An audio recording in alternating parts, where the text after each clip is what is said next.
Chaos. Yeah, I'm reorganizing all my stuff because like I have my binders and stuff now from back from my home Kentucky. So, yeah, I got random bug stuff here too. But yeah, we're chilling right now.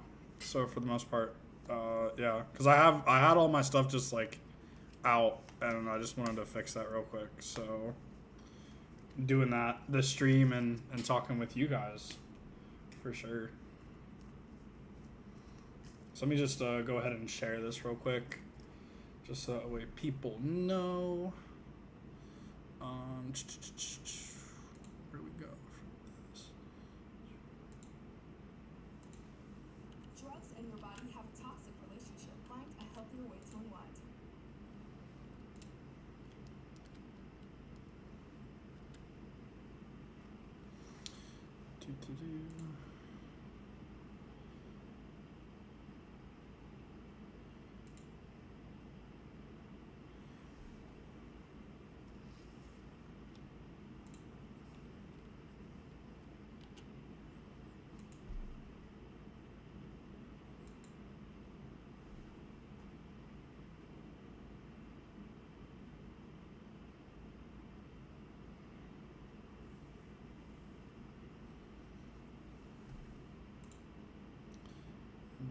Share.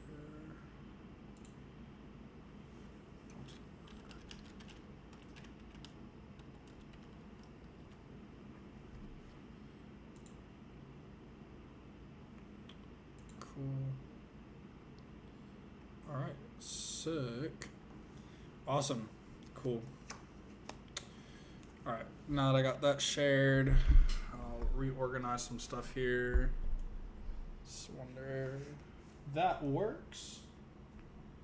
Do you know what I'm saying?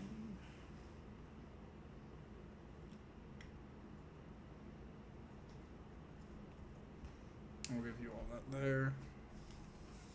Put this out of the way. Just go ahead and build some of the pages here.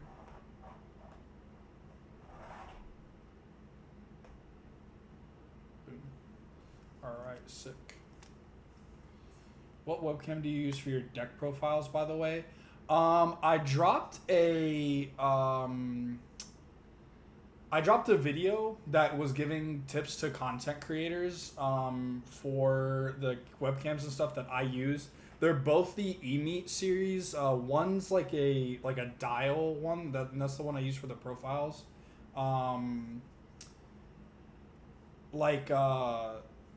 There was so the eMeet one, there's like a dial turn that's really good. That one's a 4K camera, and I also use another 4K camera. I just don't stream in 4K or like do recordings in 4K because my Mac that I have can't handle it. But the eMeet cameras are really, really good, and they're just 2 webcams, so like you don't need like this crazy stuff to like get pretty clear imaging. I just know that may be fuzzy right now, just because I don't know how it's like rendering on YouTube's end, but I think it should be fine.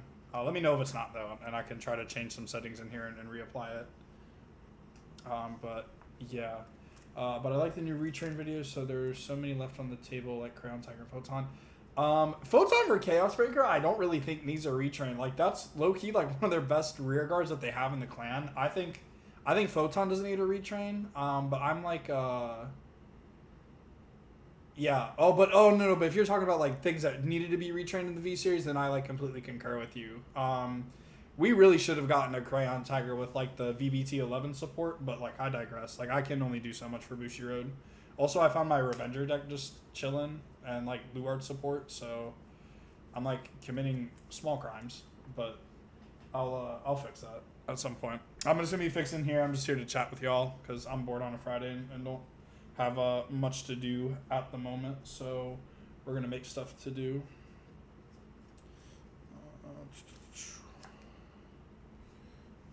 Put the Garnet Star there. You there. You there.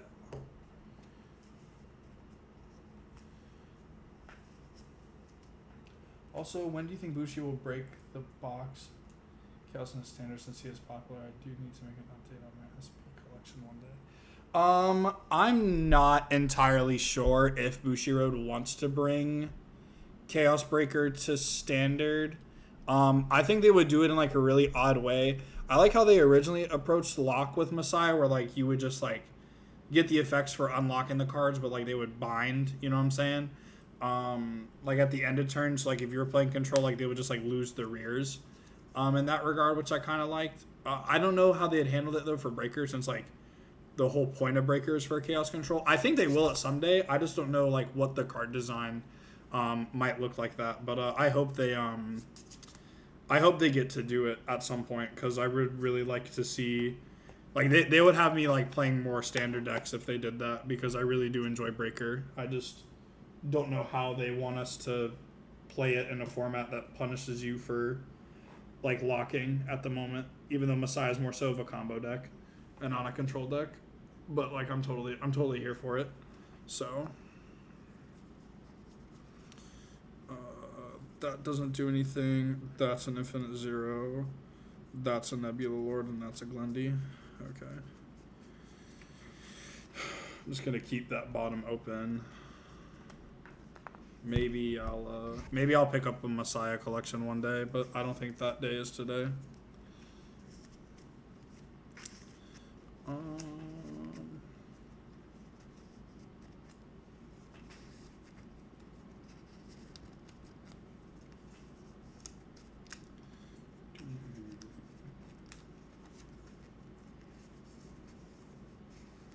So far at 977 SPs in my collection. Is it like total number of SPs? Because like if so, congrats to you, bro.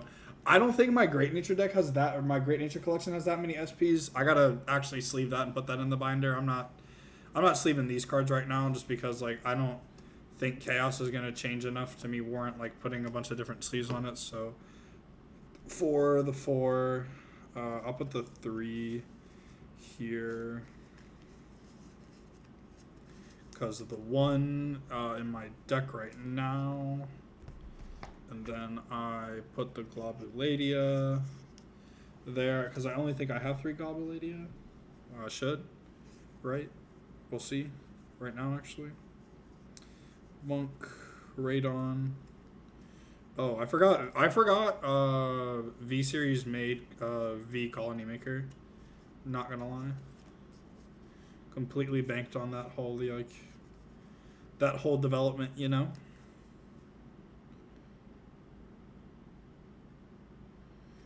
Diphrasium relocking at the end of turn is hysterical. That stand is so bad. Yeah, Ride Fixers. We got these reverse units, Magnet Hollow. This. These.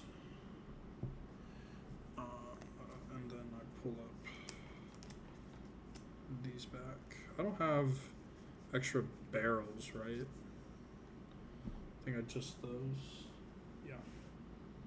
Okay, heard. Do.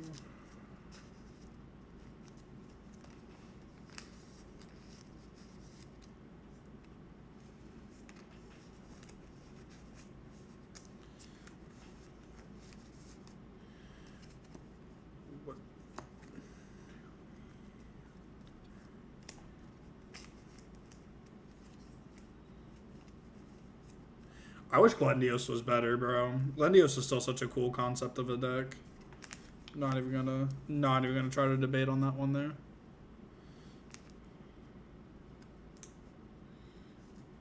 Need to get my last swallow. So far at it. Trying to for those that are just coming in, just reorganize my collection here a little bit. Finally tackling a task that I've been needing to do for a fat minute. So just finally getting around to it and stopping being lazy, you know, be productive or something.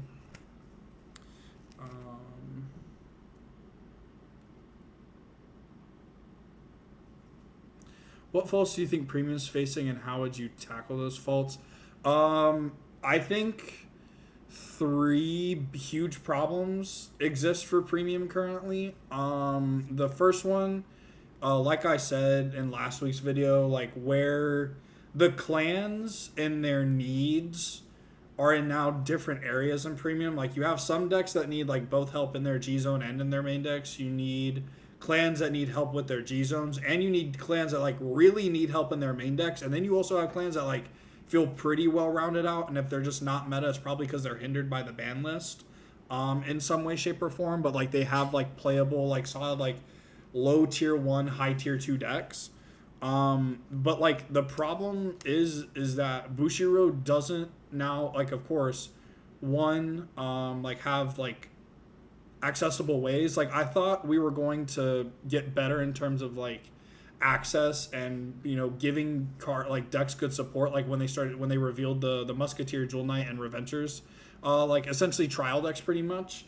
Because I thought that was a cool way to give like support and like change the functionality of some cards, which was cool, because like that made Revengers, and it still makes Musketeer like very playable. Like I think that deck is still very competent, and it's a very good like fair deck if you wanted to go take a fair deck to a BCS right now, right?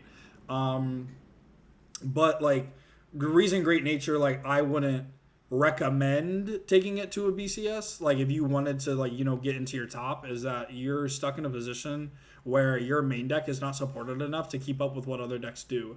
Now the gap in that is that like Spangled's banned, so like your deck lacks defense, but your deck also doesn't have an early game. So like where you lacked in the early game, you had for defense with Spangled, but now that they've like opened that wound, now Great Nature really has nothing in the early game and has to like pray to survive. And against like the loot decks, you lose and you die. And so that's why like Great Nature like needs like main deck help over anything. Hold on, I'm doing my math here just for what I think, and then I'll answer the rest. There, 4 dwarf, 4 claw, 3 the 1. Okay, cool. I know where I'm putting everything else.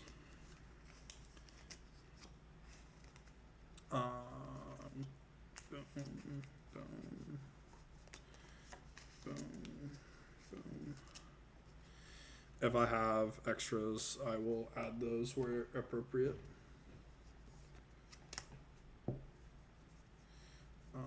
Yeah. The number one issue with premiums that Booster is just killing the format now. I want to say they're killing the format. I think we're way too like fast on jumping the gun. I'll say they're mismanaging the format. And that's not me in a way like defending Bushiroad, but I think like as a player base, we're way too hasty to saying like, whoa, right? Just because like Bushiroad has messed up in the past, like, which is like pattern recognition, and that's just a normal thing for people. But they gave us the real official sunset date with V. They gave us, you know, like the real like indications that like, yeah, the format's done. Like they gave us the hard date of like when they said they're stopped supporting it. They've never openly come out and said like they were stopped supporting premium and all these different events. The thing is like as the player base, and especially for the West, like we have to show that there's still interest, right? Like the reason they could justify finally killing V is because there wasn't as high as a pool count for the V premium events when they held like V for the last year anyway either. True. And also the end of V was like very toxic. Like the Prism deck was broken. There was so much crazy stuff in that format, but like I think we're too hasty on that. But like to also say my next thing too is like the ban lists have to be more concurrent. Like I think the problem with Bushiroad, and this goes for both formats to be honest, is I feel like the ban lists come out like way too late. Or they hit stuff that's like not necessary. Like the Spangled hit low key is like unnecessary. They just have like a lot of just unnecessary hits, and I'm still trying to wrap my head around like why they hit or limit cards in that capacity. Like there's no reason for them to do so, if that makes sense. But like that's just my other thing. Like that's just my whole opinion on it. Like I can't single-handedly, you know, put myself in a position where I fix the game. But I'd say for like right now, like it's on us as the player base to show that the format's not dead.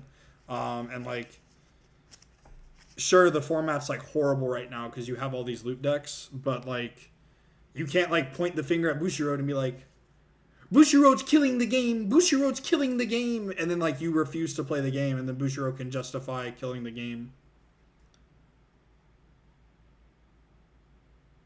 I think giving no direct support to a format for over 2 years. Okay, but like Funko, to be fair, dog, they didn't give us direct support for years. Like we got Premium Collection 2020, and then Premium Collection 2022.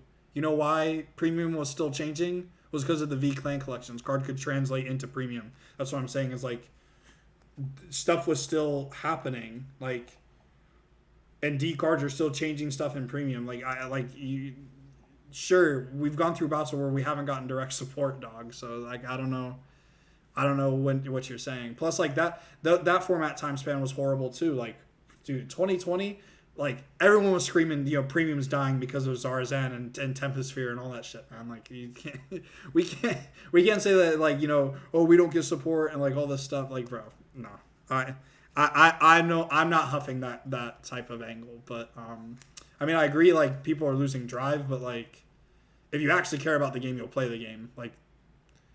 Drive or not, like if you enjoy playing Premium, like I enjoy playing like garbage Premium decks because I really enjoy the Premium format. Like there's a reason I love Great Natures, because like Great Natures is my favorite way to play Premium. Like it's not the best deck ever. Like I don't have to win to be having fun, and like at the end of the day, this is a hobby. So I don't know like what you're necessarily trying to justify, but I can understand it to a degree.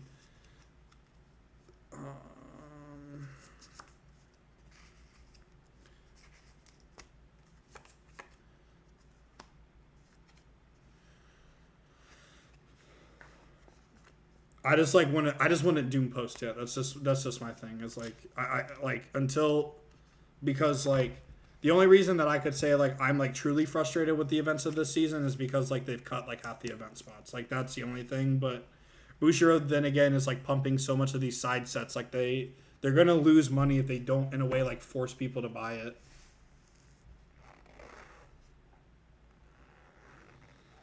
Yeah, bro, like that, and that's what I'm saying is like if you're gonna release the next Premium collection, you need to add main deck cards. Like that's what I've been saying forever. Like that's what I started saying by like last year. Like I started saying that like a year ago, because I was like, yeah, okay, like if you want to make other Premium decks viable, like you got to start patching holes in some of these like main decks, like for real. But that's just me though. Like I could be totally off, but like at the same time, I don't think I am, because people aren't understanding some simple just philosophies of where like cool, like I can like Great Nature has everything they want outside of a Crystal Luster. Like a Crystal Luster would be a custom card for my clan. So I don't think so. Plus like then you got to be like really weird about how you build Great Nature, because then like you got to start considering like, oh well, like can Polaris abuse this? Can like just random decks just start abusing us? Was like that's why I don't want them to make like more Broken Strides. Yeah, but since energy is not being in Premium, the most things that D don't translate over to Premium. Now Premium is still my favorite form since I played Vanguard since day one, but it's rough. LOL. Yeah, I agree. But like two, there's a dimension of a denialist resource that's problematic. Like you understand what I'm saying? Like if decks could translate over to Premium and abuse energy type cards. Like, we've seen this multiple times in other D cards, like, where, like, just clans can disproportionately abuse cards because of what they have access to inside the clan. Like, look at Enlargo, for example. When I first read that card, I didn't even think about Standard, bro. I was only thinking about that card in Premium because that card is ridiculous. Like, giving every green or blue nation outside of Bermuda a greed shade is ridiculous. So, like, I think that, like, they're trying to steer away from that just because, like, they want to give decks good generic energy like cards, so that way like they can homogenize gaps between different decks inside Standard, because that's their money making format. They want to like keep having that format be attractive, but they want to stop printing generic cards in a way that are like gonna like really result in only a particular few decks being able to abuse those cards rather than like the general population of Premium. Like. The thing is, what made Zarzan balanced to an extent was it's a Cray elemental, so it could be played in anything. You just have to build it to the deck. Well, if the card that makes my deck improve my consistency, improve my balance, and is a stride fodder, only playable in like 3-4 clans, while the rest of that type of support for the different nations wasn't translatable, then like what's the point? You know what I'm saying? So like that's what they're trying to like stop with energy. Plus a lot of stuff too in Standard, when it's the only reason it doesn't Yeah, so that was the thing too, is like the early V didn't work. Like we are still playing ZTB and some other stuff like at the end of G, like when we crossed over. So you just got to give it time. Like I think we're gonna get a point, hopefully in standard, just because like where I see stuff going and like the I think when I stopped playing D format like a few years ago, like yeah, I stopped playing at the end of like Ava, like before Purple Poison came out was when I stopped playing standard, and I came back to Levidrus meta. I was actually really happy with the card design. Everyone was like doing about Levidrus. I was like, bro, do you not understand like how good this is for the game? Like, there's even funny like Levidrus stuff you can do in premium. Like, it's not good, but like again, it's like cards that can still translate because like they have good, interesting design. I just think like we're used to the luxury of having like just automatically synergistic stuff in premium when that's not necessarily like is not always the case. But that's just my 2 cents.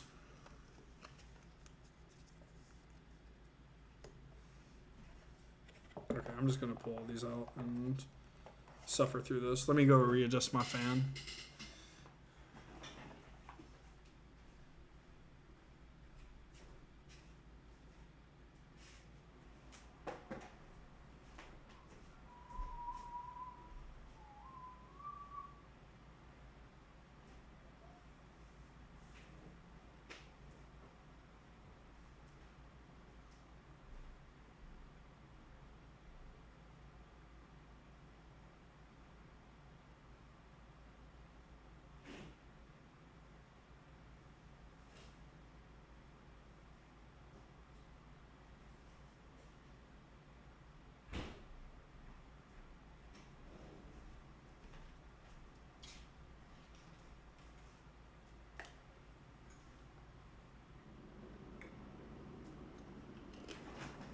Yeah, for sure.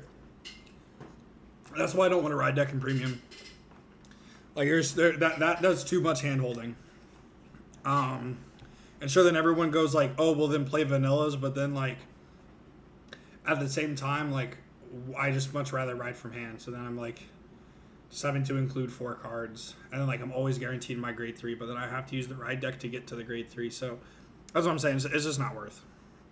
It's just really not worth. Because like if you, then you only have to play D cards, then I'm just playing the old ranker chain stuff for all my green clans.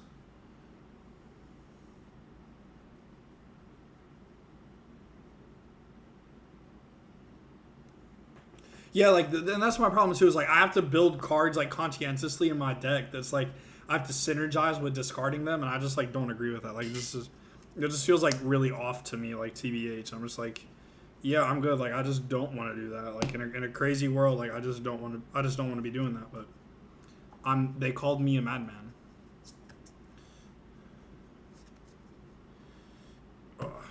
Yeah, I'm gonna just do this. I think this is the better way we're gonna be able to do it. If you guys go blind, it's not my fault.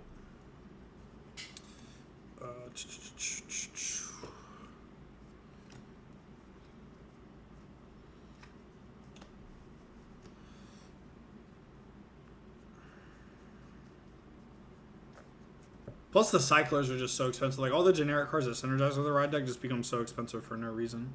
I'm like, dog, that's not necessary.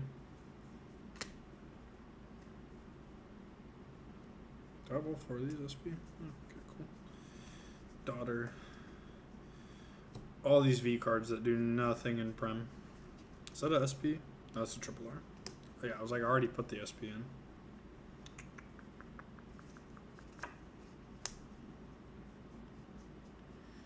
Grammy work. Yep.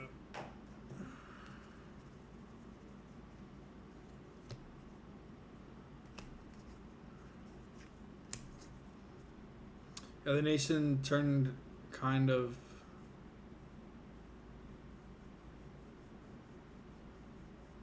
Yeah, they just made so many ride lines, they just had to lock everything behind a name, which like defeated the purpose. Like if I was like, because like what they could have done, right? And this is what I thought they were gonna do. They were gonna make a new deck every year.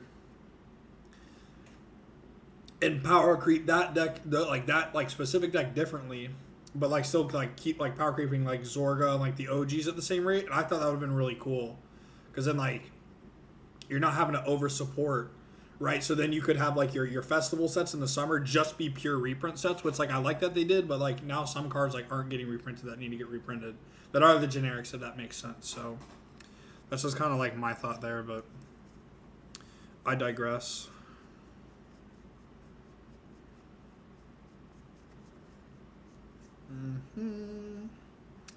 Why is the mana there? Okay, dog. Oh my god.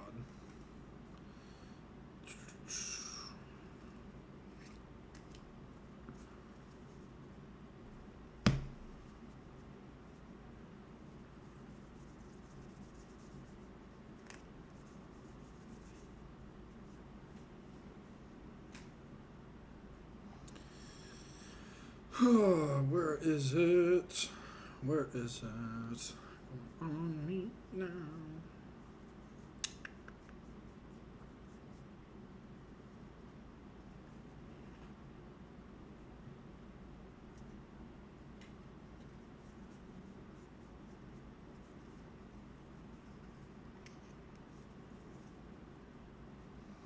Least favorite deck to play against and favorite deck to play against. For standard, I'd say my least favorite deck to play against right now is I don't know for standard. I don't mind actually any of my matchups in the standard. For the most part, I'd say like Verlaja is like pretty rough just because like their decks are their units are just stats are naturally inflated, so it just makes me envious of them. My favorite matchup though, I actually low key love playing in a Artistaria, the lyrical lock chick. I just find that deck really cool. And like playing that deck with Mag is a fun time because like it's everyone thinks like, oh, you just find the M picks and you auto win, and that's just like not the case. They just start playing like more of the Shadow Army orders, and it's pretty cool. For premium, this is gonna sound crazy. I just hate playing against Narukami. Like I know it's like it's a stock holds answered, but like bro, everything I play like sucks against that deck for the most part. Or it's just like you have to play really unoptimally to play against that deck. No matter what version, like if it's VSR or if it's Sweep Exterm, you know what I'm saying? So like I just find Narukami just very annoying. Plus its longevity is so long that they've hit it on the ban list. Also though, for that reason, I hate Genesis as well. Just because they've hit that deck 4 times and like it's still the best deck, so like just drop a nuke on it at this point, just like kill it. But that would be those would be like my 2 least favorite. I'd say my favorite though to play against is like I really like playing against Hellheart 8, and I really love playing Hellheart 8. Like I really like that deck. That was like one of my favorite like decks that I played against when I first started playing Premium. Like when I was playing Isabel and Great Nature, yeah, it was just cool. Like I couldn't hate. But favorite, like I don't know. I just like all my matchups though. Like to be honest, like the only ones like where I groan, because like I don't even groan against Mega Colony. Even if I'm like playing the Bugs Mirror, I don't mind the Bugs Mirror at all. I really like the Bugs Mirror. Man, my least favorite deck in Premium is Angel Geese. I don't know why I just said, bro, I love Angel Geese. Why are you hating on like one of my favorite decks right now too? No. Yeah, dude. Bro, but like Dreaming Dragon isn't even the problem, bro. It's literally Fenrir. And I'm just like, dog, it's not necessary at this point, bro. Like, seriously. Like, we could have done so much better, like, if this was not the case, you know what I mean? Like, it's just, like, ridiculous. So ridiculous. Well, I digress, bro. I'm gonna, like, start throwing shit. Bro, also, Bushiroad, please free this card. You see this card right here? You see this beautiful baby right here? Yeah, I want this back. Give me this back.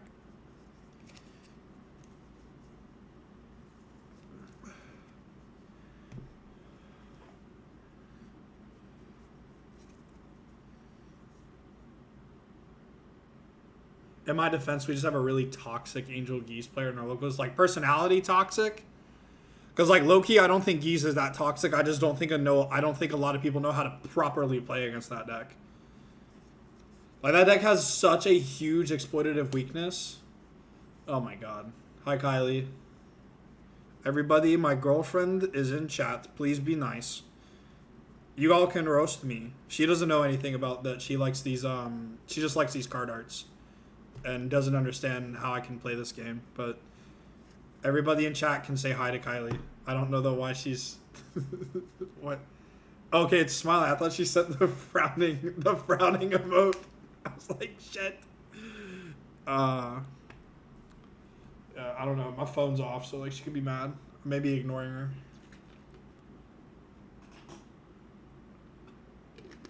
No, I'm sorry though that you had that person at your locals. That's like horrible. That sucks a lot. Oh, you know what I didn't do? I love the Chaos Mirror. Bro, the Chaos Mirror is literally you and your opponent just sit there and look at each other and go, who's gonna play the first card? Bro, I hate... Dude, the Chaos Mirror is abysmal. I love playing the Mega Colony Mirror. I even love playing the Mega Colony Mirror with 4 Gridora. I hate playing the... Actually, okay. My least favorite matchup is when I'm on Chaos and I have to play in a Chaos Breaker, bro. Because, like, you're literally just sitting there and you're staring at your opponent. It's horrible. It's so fucking horrible. Let me do one thing quick here, gentlemen and lady. I will... I gotta post this to some other places. I'm just gonna try to see if I can get more homies in the chat.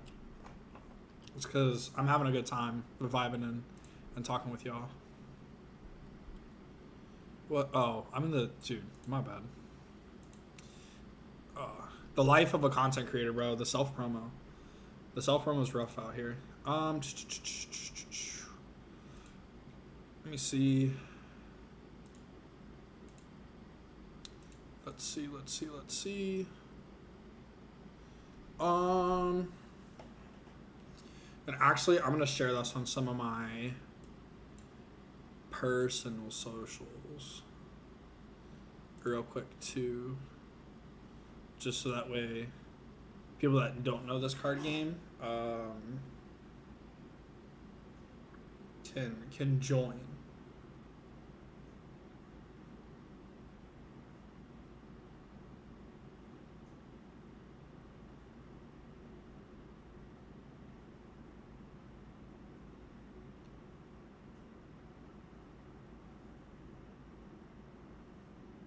I do hate that the exciting lore of Vanguard kind of died with G. Bro, facts. Facts. Can we talk about the Rising Nova football game lore? Please? Please, bro. That was so fire. I absolutely loved that. Let me look here too real quick. Oops. Like, G-Lore was nuts. Bro, can we talk about how Fenrir literally just wanted us to run the fade with Altmile because Altmile was a goody two-shoes? It's just really funny, bro. Facts. Absolutely the nut, bro. I'm going to do this real quick. We'll get back to organizing in a second. Like Gaia playing football? Facts, bro. How is the dinosaur with no thumbs? Bro, do you think they were just loading like the football into the Gaia cannons, just Gaia's Tom Bradying it, bro? Like, could you imagine? Gaia is better than Joe Montana. There, I said it.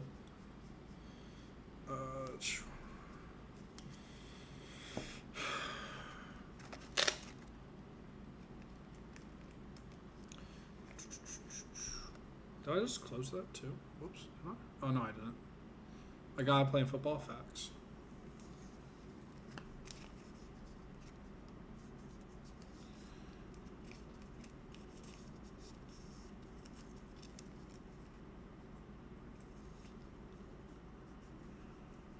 Draw. That's a lot of cardboard. Yeah, I'm reorganizing everything, so... fun fact, for those that don't know, I committed the grave sin. I sold this to help me get money for my down payment on my apartment. Because, as a college kid, you're still broke, but you're expected to move within a month, and you don't have a source of employment, for the last 3 months of school, because you do it an on-campus internship that ended in March, right? So, I had to sell this. But thankfully, when I sold it to a friend of mine Well, then I bought it back, and I bought it back though at the market price, so that way he could make money. But he also got me a few more SPs that I was missing. I don't have everything max, but I have everything that I would like play maxed, if that makes sense. Like all the ratios that I would play, I do have maxed. So that is what I am thankful for. Because he finally found me the second SP Ardillo, which I was like really excited about. He is my goat for that. But yeah. Also, I will say they did spaz with the SPs on the V collections for the reverses. Like these are still some of my favorite rarities. Like if I ever built Glendios, which I don't want to buy the strides. Oh, hold on. That was the last thing I wanted to talk about too. Getting back to Undead's like thing of like what do I think is the main problem for premium? There are some strides that only got one printing that you need like multiple copies of, and they're just non-existent. Like Integral Messiah, one version has a GR. It's $52 a copy right now, and most Messiah lists, pure or deleter, play two of it. And then on top of that, Deleter Messiah also plays this BCS promo that's like $60 a copy. And you're playing like 3 to 4 of it. So before you even pick up the deck and you want to play it, you have to drop like $300. It's so ridiculous. Yeah, Jamie, I use a lot of binders. I say binders are like the best way to go for organization. Or you can use the storage boxes too. Like if you have deck boxes, like these hold deck boxes pretty well. I'm not using it to hold deck boxes. I just have like the extra sleeves because this is what if a unit if a one of unit had a deck which if a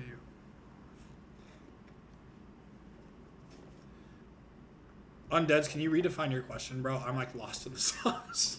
I'm trying to figure out what that means.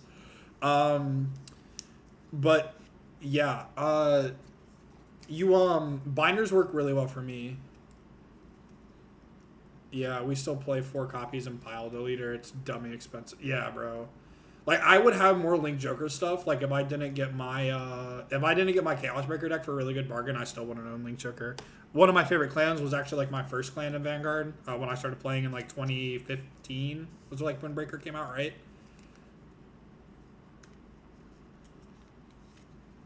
Yeah, I played way too many random decks. Yeah, that's why I actually got the Dueling Guard cases, and I'm really glad they started sponsoring the channel. Because now I just put like 2 premium decks in the XL cases, and I'm just like, cool, if I want to bring premium decks to locals, because our locals do it kind of cool. Like we play standard as a primary format, but we also can be like, yo, do you want to play a game of premium for this best of 1 round? And they're like, sure. And then they go like, what do you want to play against? I really do like the VA community. I will give them a huge shout out just because like I've only been to a few locals since I moved, just because I've been very busy with work, and then I've just wanted to make content for y'all just because I've been in the mood. So like how they turn Chat Noir into Archetype in G or something. That one random that has a fun mechanic that you'd love to see expanded as a deck. I gotta think on this one. Okay, so it got a deck. But it wasn't like super expanded on, and I think they could have done more with it, especially in G era.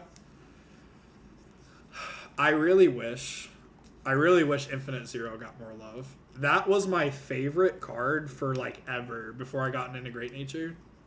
Seriously, that was like my favorite card. I loved its design. I loved how like menacing it looked, bro. I loved everything. So, yeah, we're chilling. How's the entry price? How much do they charge for you for entry locals at premium? Because like ours is just like $5. How much are they charging you for to enter premium locals, bro? Like Jesus Christ, who's scamming you?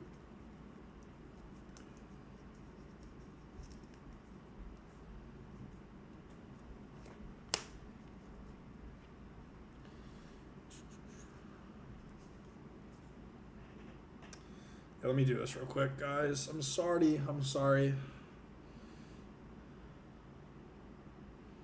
Gotta find this.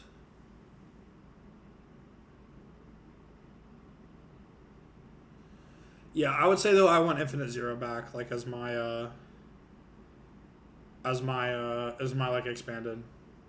I think normally entry for Vanguard 12 on locals basically breeze Vanguard, so a lot of comp players show up. Oh, fair. I guess. Think we'll ever see... Yo, facts! That was actually the only Narukami deck I actually enjoyed. I ain't gonna hold you. I'm not gonna hold you. That deck was cool. So I can't even be mad about that. Okay, hold on. Y'all gonna see my phone. Sure.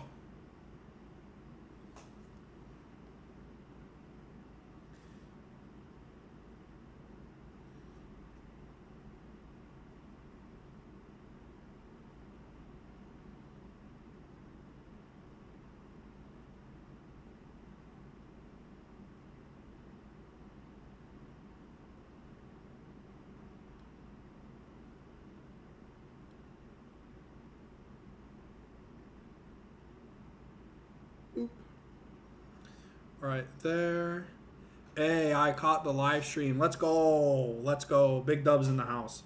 I'm doing this promo just to get more folks in. We'll do it for sure.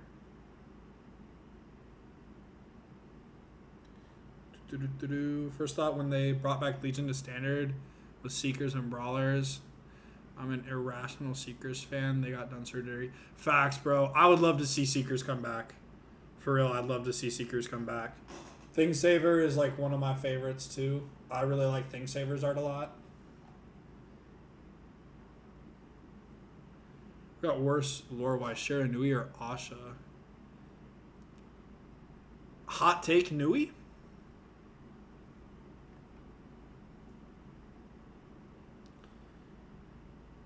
Because, like, they changed Nui's whole, like... They changed Nubatama's whole gimmick, bro. They were like, after him, it sucks ass. Broken mechanic and dominate, bro. I was like, what the f... I'll never forget, like... Because how my Vanguard, like, timeline came about was I would only play, like, Vanguard, like, bi-yearly. Like, I'd have a deck, but, like, I was, like, a kid, bro. I was, like, 12. Like, when this, like... I was like 9 when this game dropped, bro. I'm 22 now. Like it's cooked and crazy, but I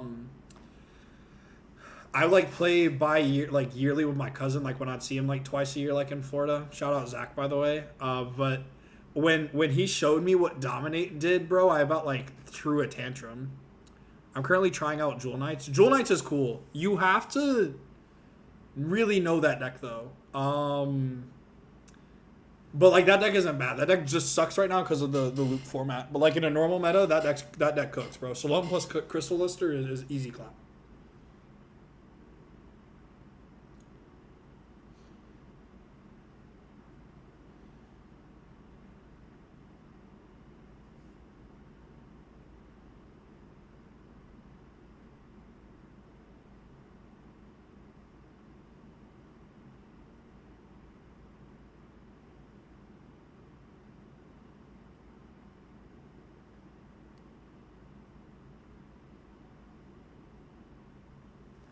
Alright, cool.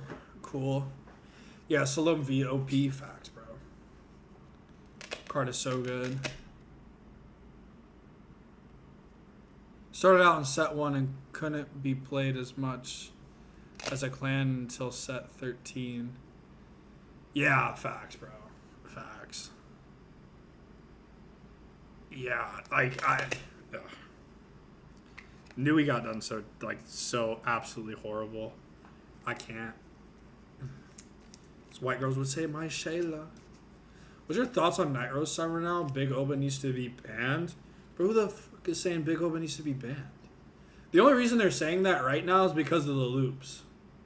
They're saying that because of the loop deck, bro. Like, the Mag and Flanger OTK deck. Bro, what I'm saying is, like, you just ban the Overtrigger... And you solve 90% of the loop problems, bro, where the deck just goes, cool, 1 card in deck. I'm going to put my Overtrigger on the bottom. And then I'm going to take the top card and take it off my deck. And then I'm going to swing drive check and go 100 million. 9 times out of 10, it's Valorant. So now I'm swinging 100 million twice. And the next 2 checks are most of the time 2 crits, so I go 3 crit die on top of guard restrict. Like, who the hell wants to play that, bro? There's whatever flavor. The only 2 decks that don't do that, this format, are Hellhard and our Shout Loop. Like, that's it, bro. Hellhard OTK and Shout Loop are the only 2 decks in this format that don't do that. Everything else is relying on the Overtrigger.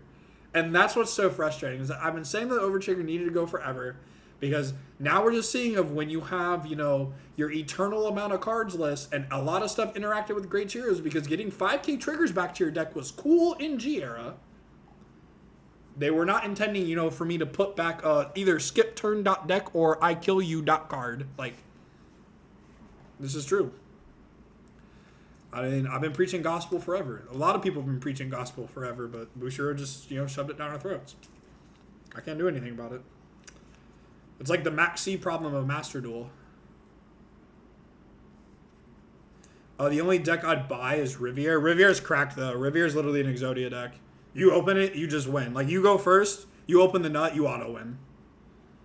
That deck is so good. Shout out Crow to getting top 8 with that deck. Or actually winning the whole event. I love that idea, not gonna lie. Cool. Yeah, because...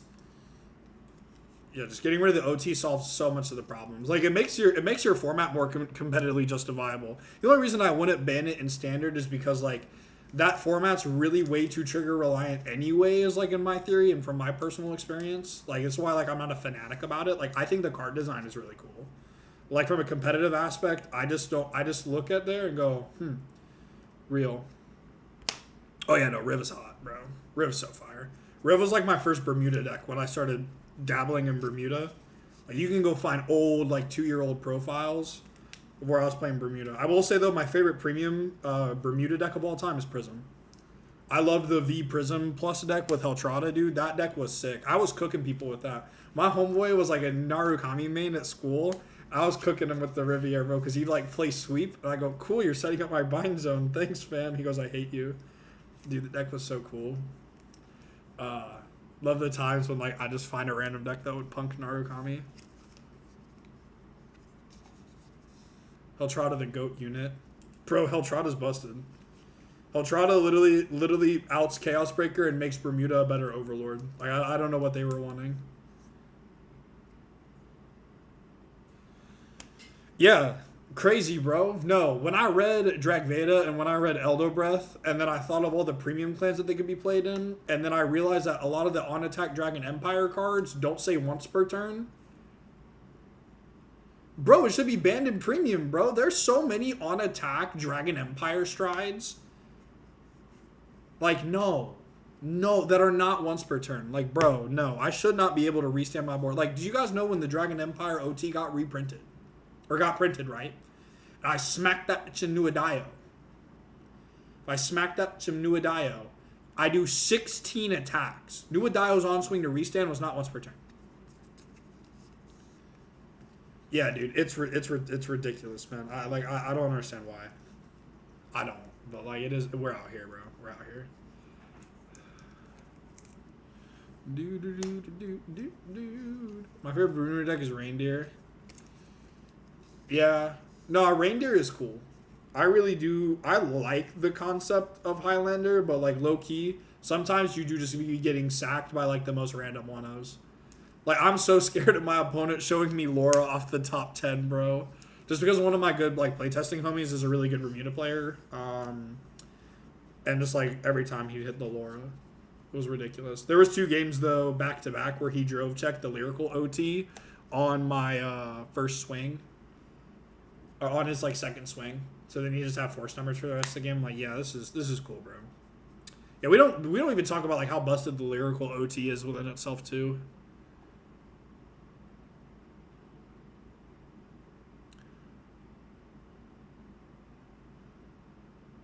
Yeah, no, bro, because when I saw, this was my thing that, like, really just pissed me off. When they printed 2 units in Lyrical that just bounced the front row for free, I was like, cool, Citron target? But I get to play 2 of it because it's 2 different names? Yeah, bro. Ridiculous, bro. But so good. So good. Like, I'm not hating. Like, I'm just envious that it's not Great Nature. You know what I'm saying? Like, I'm a bias for my baby, bro. I really, really like this deck.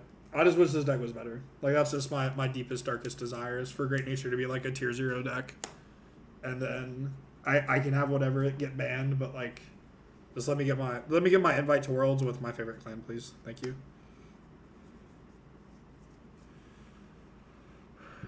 GN has Blessed Favor at least. Yeah, but like, I'd much rather flip an Eldo. You know what I mean? Like, I think Blessed Favor was the coolest design because like it was an Omni trigger, and I liked that it did draw too. But like that was really it. In all seriousness.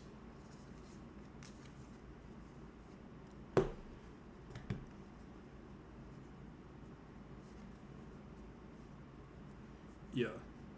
Yeah. Yeah. I'm going to finish the Asuka rares real quick. I'm just frustrated too for how Great Nature was this lottery for so long. Y'all want to hear my favorite Eldo Breath story of me watching a DP player?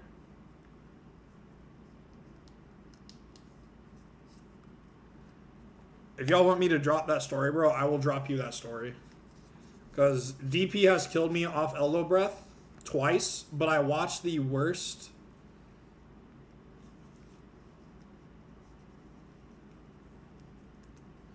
Didn't GN win first place in JP Prem? Maybe. But like, the Japanese play very weird. Like, and I may go over this like at a video in some point. Like, how the States play versus the rest of the world is like so different, and it's really weird. So like, I don't know if it did get first place. I did watch VG. Do you know what week it was? You know how recent it was? I can go back and see if there was a VG top decks, or I could go look at VG Paradox at some point. Ooh. The that's there. Yeah, it did. GN won first. Fire. What version? Is this Belly? Because I think low key like Belly or hamsters are the wave, especially for this format. But also too. Hold up. Y'all about to watch me view this deck code live. Oh.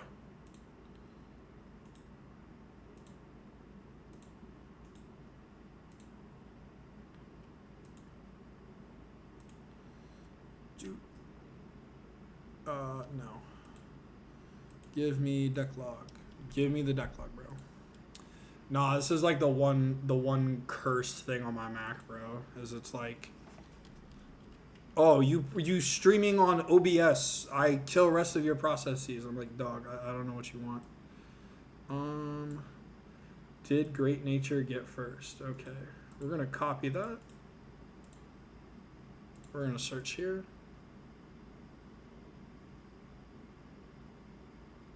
The specified deck code doesn't exist. What you mean?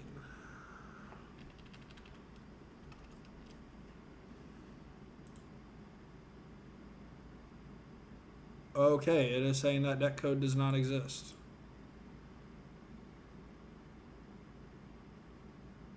Go JP deck log. Oh, it's got to be on JP deck log.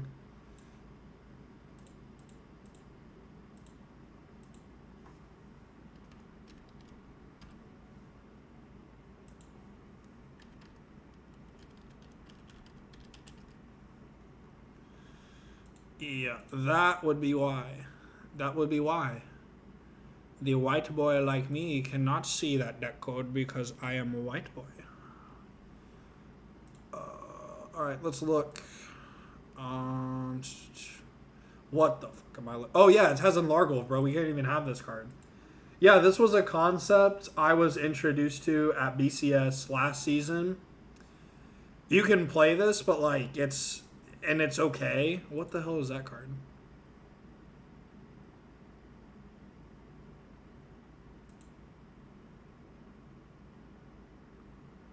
What can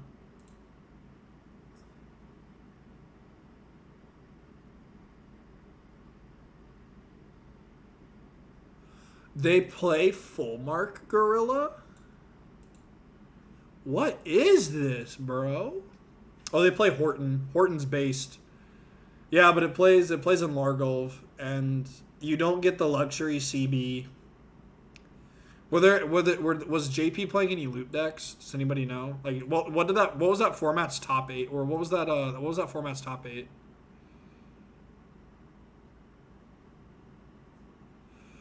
Yeah, dude, but like too, like the OCG though for Yu-Gi-Oh is so wild, bro. The fact that they still have Max C is absolutely insane. Like, I don't even care if it's like semi-limited, dog. Like, the fact that that card still exists in any format is crazy. Bro, the Hystero. Okay, I'm sorry you just joined the chat. That gotta be a troll. That the Hystero. It is Fenrir is like arguably the best deck in format right now. It's broken. So I hope you play it. It's a very you'll be like brain dead by the time you're done playing that deck, because that deck takes a lot of thought to play, especially at a long tournament. If you're planning to take that to a BCS, but yeah, that deck's broken still. So don't worry. You got hit a lot on the ban list, but it doesn't matter. Your clan still broke.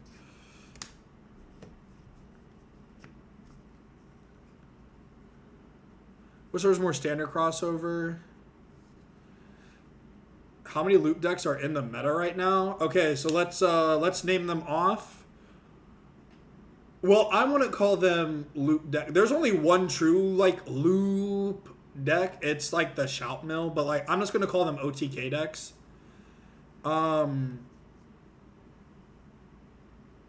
Bro, okay. Hot take. I really miss Ruination Dragon. So there's Ezel Loop, which Ezel is in theory a true loop deck because it can recycle the set the pieces, and that can deck you out through Overtrigger. That's why I think that deck's nasty, is that it beats you through OT. So that deck only loses to Hanali. So like if you check OT, have Hanali resolved, then they can't kill you, in theory. But yeah, so that deck stuff. So you have Ezel Loop, you have Fenrir OTK, which reverse stacks their deck and stacks OT blank crit, and they smack it on the rear guard after activating Ampharos, say no sentinels. So they tell you to literally go die. You have Hellheart 8 OTK, which I own. If you guys want a video on that, I can kind of do a more in-depth, like, what the deck particularly does. And I can show you guys maybe that little bit of theory if you want. Actually, I could pull that deck out right now. Shout, yes, Shout exists.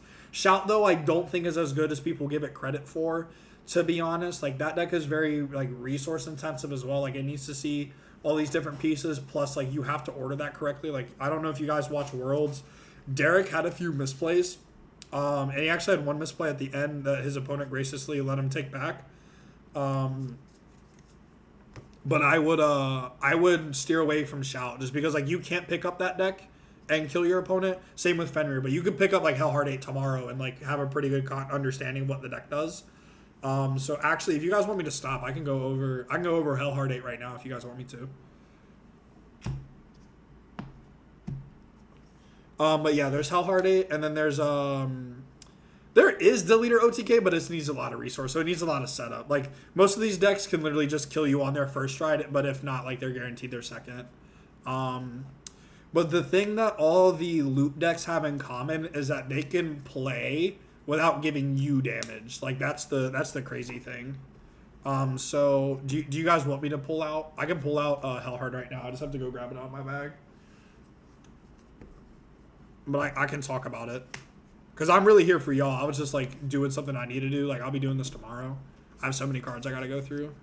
So I must rather talk about stuff that you guys want to talk about. If you want. Just because then it provides a an education standpoint. Which, like, is why I make content for you guys. Like, I really just like talking about this game. This game is, like, so cool. It's, like, the most multi-layered card game I've ever played. Hamsters? Yes, bro. Hamsters is fire. Hamsters is so fire. Yeah, these are the boys. These are the boys. I still love the fact, though, you played this card in Hamsters. Yeah, this card's so pretty. My goat.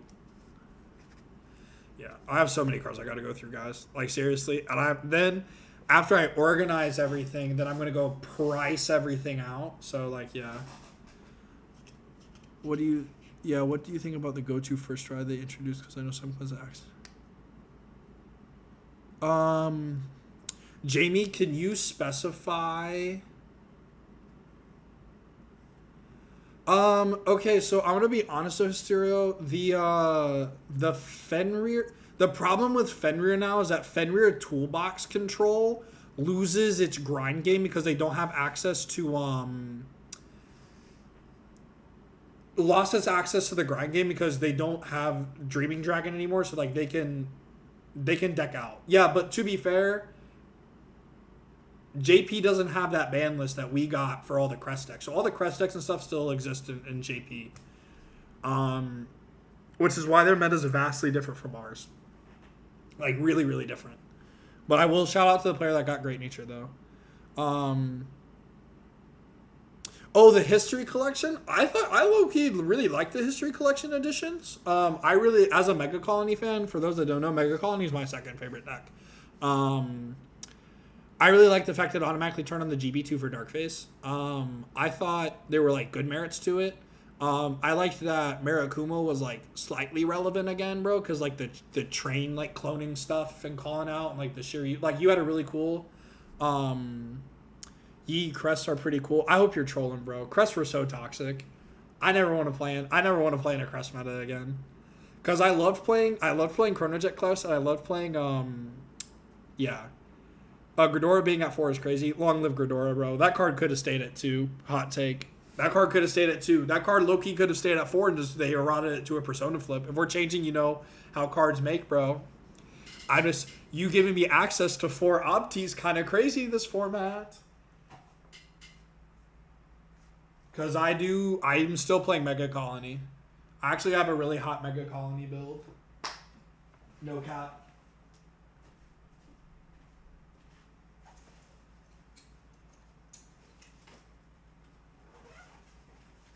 Let me grab my decks here. I took them all to work because we had a slow day. So I just goldfished in my cubicle. Ugh. You already know. Yeah, I agree. 2 is fine. Facts. The fact we have 1 is so sad. Ugh.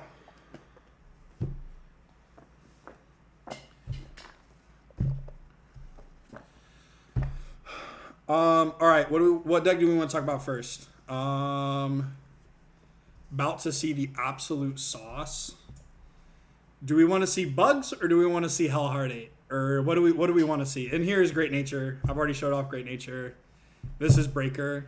Of course, I have to put Breaker in the Chainsaw Man deck box. Sorry. It's not sorry. Really excited for that movie, by the way. It's like, what, coming out in 4 weeks? 4? Yeah, something like that. Football. All right, okay, we're going to show off football, baby. I got to remove my tech card, though. I don't want anybody finding out about this tech card. I can't show you guys the sauce yet. So, Gridora to 0, right, bro? No. Bro, give me my fucking card back. It didn't have to die. Y'all are just tweaking. If your deck didn't play well in a Gridora, you were just a baby about it. I'm being so honest. Like, I'm just saying, bro. We could have been a lot better off. All right. I love Rose. I don't own Night Rose anymore. Give me Zinc back. I'll give you Zinc back as a one-off. I think that's fine. I just think multiple Zinc is ridiculous. But yeah. Ooh, football. Yes, Zinc deserves freedom. Absolutely. Yeah, I'm so down for that. Okay, so this is a 49 card deck list of my Hellheart 8 list because there's a tech card that I don't think people are thinking about that I may take. So, yeah. That being said, this is what Hellheart 8 is. Also, shout out Sleeve Chief for having these sleeves. For those that don't know, I really love JJK, and Toji's my favorite character. I have all like that row right there on my shelf is a bunch of Toji figures. So yeah, let's chat. Yeah, deck profile. Yeah, because bro, Carbon's sick. I still play one Carbon in my list, bro. Carbon's fire. I love Carbon. Fire sleeves, thank you. My sleeve game, I think low-key is so elite. I still do love the fact that I have my Asuka sleeves for GN. So, yeah, I'm just going to organize it here real quick. We'll talk about football. Then we'll talk about my favorite clan bugs. If it's redundant, though, check the profiles because I can offer, like, better descriptions there. This is more so of an overview than, like, an in-depth explanation for you guys. But I just want to give you guys, like, the quick run-through. Just because I only feel like the people that cover Spikes is, like, Hearth from Crushing the Meta, which, like, don't get me wrong, Hearth's, like, the godfather for Spikes. I love getting theory from him and one of my really good playtesting partners, Marshall, who got top 8 with a similar deck list. So, yeah. Let's see here. I think I may have just misorganized a card. I probably did, but like whatever. I know everyone's like, he's not doing it the fast way. It's like, no, I'm doing it for the content wave. Okay. Yeah, those are all zeros. These are all ones. These are all twos. Yeah, I'm real. Okay, cool. All right, and then these would be all threes. So hear me out. We can free Mellow Amusements Colossus.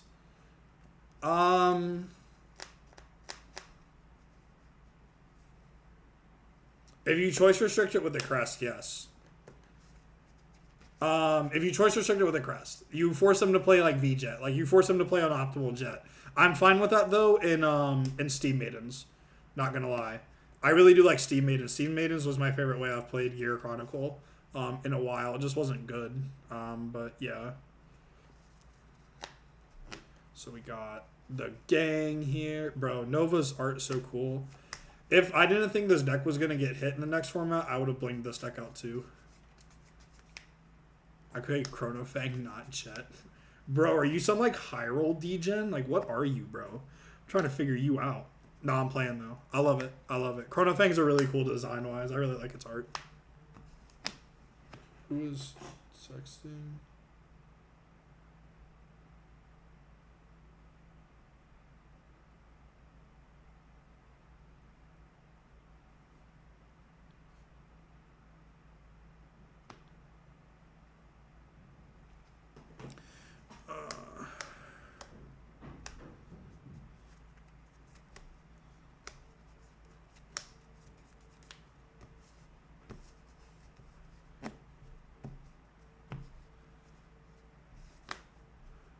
I think my go to Cure Chronicle bro deserves better. Facts. Yes, he does. Yes, he does. All right. Cool. All right, we're almost there. If I can think, bro, please. All right, sick.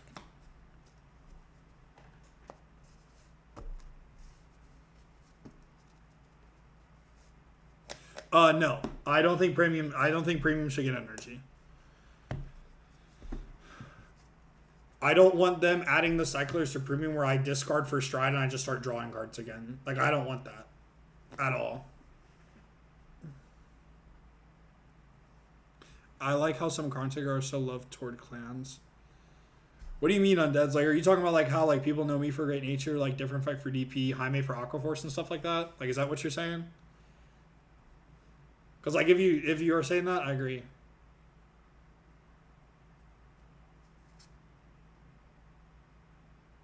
Yep, fair. Okay, cool. So for Hellheart 8, I know my camera's at a little weird angle just because I was up trying to like get the stuff. So I hope that you guys can kind of see these. I'll talk through this really quickly. So your desire here for spikes is that you're trying to revolve around. Okay, this is also a Marindal. The Gray Elemental that just flips a card. That's all you play it for is it just flips a card. But the entire deck centers around this stride. That is Cataclysmic Rogue, Hellheart 8, that should punch my neighbor's barking dog. No, I'm joking. I just didn't know if you guys could hear that. Because it was yapping like all earlier today. And why I started streaming is because I thought it was finally done. So it says when your unit attacks, you choose one of your units, and until the end of turn, it gets 10k. And then it also gets this red text skill that says, Choose this unit and a card from your hand. You shove them into soul. At the end of the battle that this unit attacked or boost, you may pay the cost. If you do, search your deck for up to one card, call it to an open rearguard, and shuffle your deck. There's a lot of cards in the deck that cycle themselves for a draw one. So what you're trying to do is essentially just get to GB8. And how you do that is you play this card called Jelly Beans, which Jelly Beans can reveal itself, shuffle itself back into deck. You can go search for a grade 2 or less card with Dudley in its card name. Surprise, the only card we play with Dudley in its card name are these 2 grade 0 heals. So that lets us guarantee ourselves to search for our heal triggers in that regard. We play the V Nova to have the crit, because sometimes the crit is really important in the matchups. And then we also play the G Nova just because when going first, you can put your opponent in some really weird positions, and also getting 2 markers is really, really important. The more markers you have, the more damage triggers you can play through, and also, like, once you hit above 50k, you just auto-kill Geese. Like, they can't gain trigger power, so you literally just, like, you auto-win the matchup against Geese if you're able to Hellheart 8. Of course, Angel Ladder because you're a combo deck, and then you play the... for this deck and this version in particular, every card in your hand equals 3 attacks. So, like, if I have 5 cards in my hand before I swing my Vanguard, I'm doing 15 attacks before I attack you. And so then we also just play the max because sometimes, like, you know, just to make a marker, like, we're not finding our heals for whatever reason.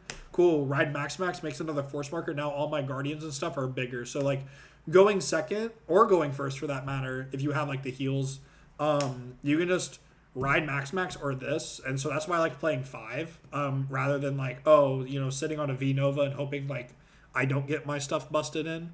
And then Skydiver is here to recycle pieces, which I may do like a small iteration of the loop, but then Angel Ladder is just to insulate and just cool. You tell Narukami or anything with a removal G-Guard to die. Breach Spurt is one of these really cool cards. I really love how Breach Spurt interacts with Hellheart 8. For those that don't know, you activate the Breach Spurt skill, you shove the card to the bottom of the deck, and then you get to draw a card off its normal effect at the end of turn, but you would shove this card into Soul and then draw a card, like if you just activated this effect normally. But when you give it the Hellheart 8 skill, you can resolve the Hellheart 8 skill, and because this last part, it says you may draw a card, put this unit into Soul and draw a card, you perform as much of the skill as possible after the call of the Hellheart 8 red text skill given to this card, so you get a delayed draw. So if you have like 3 cards in hand, right, you would just shove this and this into Soul, and then you would draw a card off your deck and go back to 3 cards. So this Breach Spurt's really sick, and it just gets you more pieces back in your deck, but this is like the integral part of the combo, as well as the last part to like get 3 attacks per turn is 3 of the Orions, which is a standard card, so it's really cool to see this card in here. But this card, we're only using it for its bottom skill. Soul Blast 3, you draw a card on swing. So, like, this card also pays for itself. So this card pays for itself after the battle. This card pays for itself before the battle. This is the card in the loop that only, like, costs you the card from hand. So that's where you start negging. 2 Rupert, just to find, like, tech grade 1s or 2s that you play. Just to thin out your deck. Like, that's the only reason you play it. Like, nothing crazy. 1 Devildom Chemist. This is to help beat through Watermelon Order. So like when Granblue goes Watermelon Order, you just beat this, and then Peacham to beat Hanali if they're a 5-head and they leave it on board. You just, oh cool, shove the Soul, draw, call Peacham. Like, it's crazy. Elementaria, because Elementaria is broken.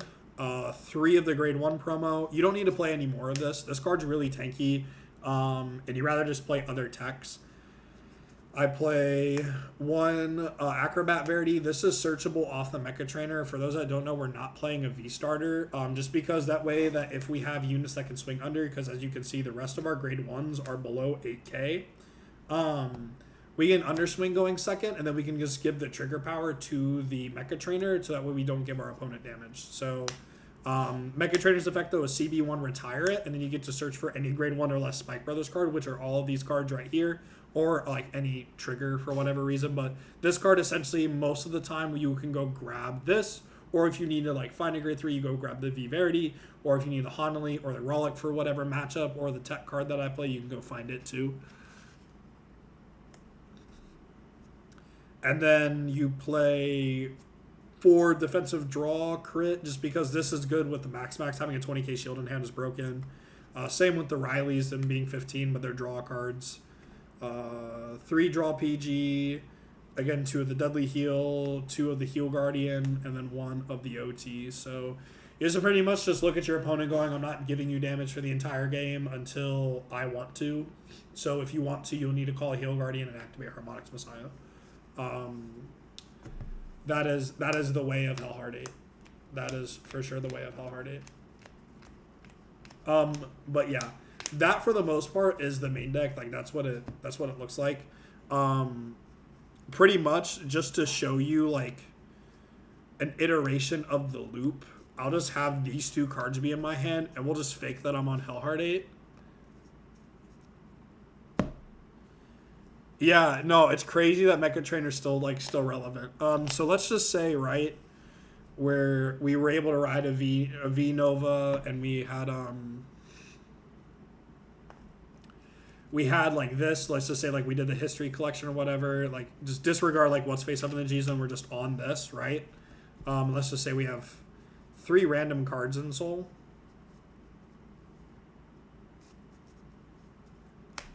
Right. This is just random. Old cards being used as fun. Facts. So again, you're always going to put all of your force markers on one circle just because you're going to be cycling through this column. And then you're just going to need 1 random card. So it doesn't matter what is in your deck.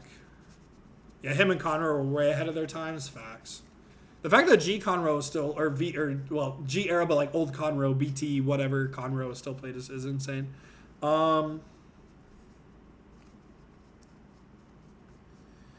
Yeah, let's just say. Actually, yeah, just for the demo's sake, let's just say we have the Breach Spurt, and that the state of Kagero needs to be studied, bro. Kagero's irredeemable at this point. It literally became Overlord the clan identity, and then like it does nothing else.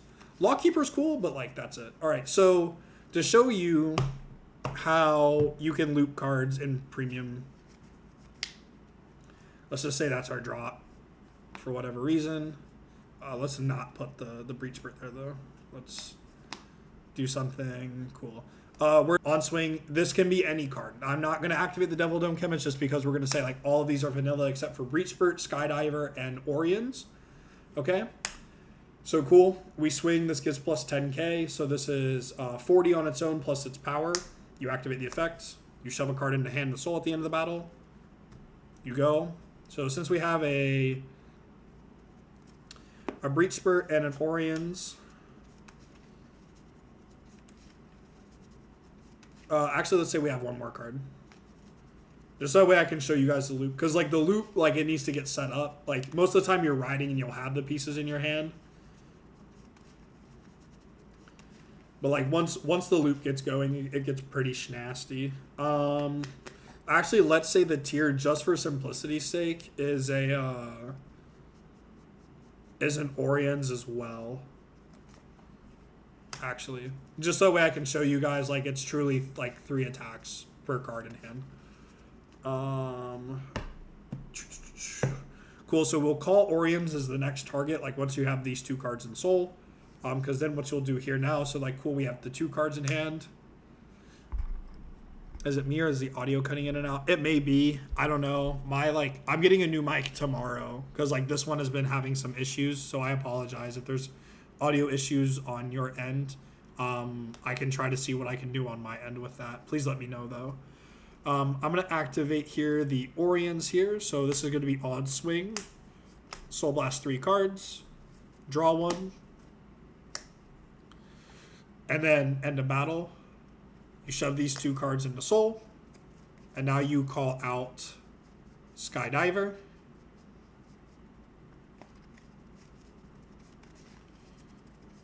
Skydiver will activate here, putting 2 cards to the bottom of the deck on place. And it will always be the Oriens and the Breach Spurt. Because then we go Skydiver.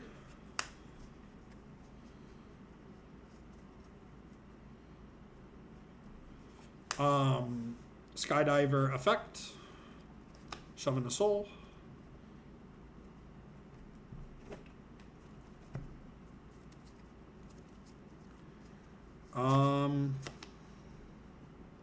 What am I missing? You most of the time get it set up. Like your attack pattern off rip is like really interesting. So let's just say here though, let's just say that we have another one of these in Soul. Like let's say like we drew one or whatever. Just because like to be able to show. You can get it set up like through all of your swings. Like you have more cards in hand, okay, but like now I'm in a state where like I can really show you all that's this. So let's say now you grab the Oriens you put to bottom and you have a Breach Spurt still in deck. Because now I'm gonna be able to go through the loop and now you guys will see it. So again, we're from 3 to 2. Did I rip this Rupert out? Whatever, I can just show you. 3. So we'll Soul Blast these 3 now. So now these 3 are always going to be the ones coming out. So you'll Soul Blast these 3. You'll draw 1. You'll end a battle. Shove these 2 into Soul. Call a Breach.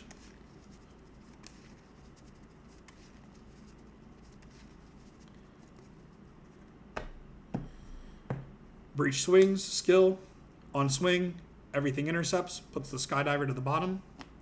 Effect of the Breach Spurt at the end of battle off the red text for the Hellhard. Shoves to Soul. You call out the Skydiver. Delayed trigger of Breach Spurt will draw 1 card.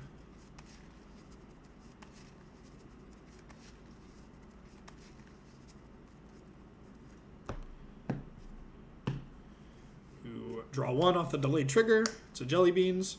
Cool. On place effect of Skydiver. You add these 2 back to the bottom of the deck.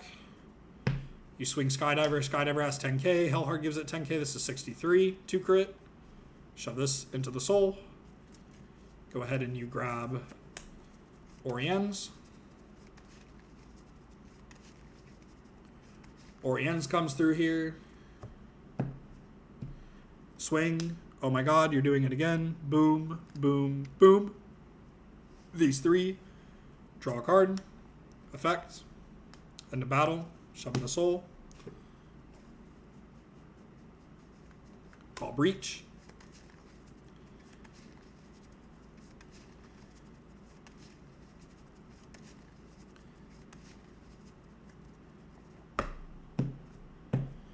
Swing Breach. Breach effect. Put Skydiver to the bottom. End of battle. Put the card in the Soul. Call a Skydiver.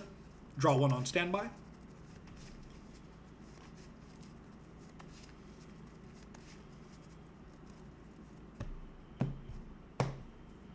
I draw 1.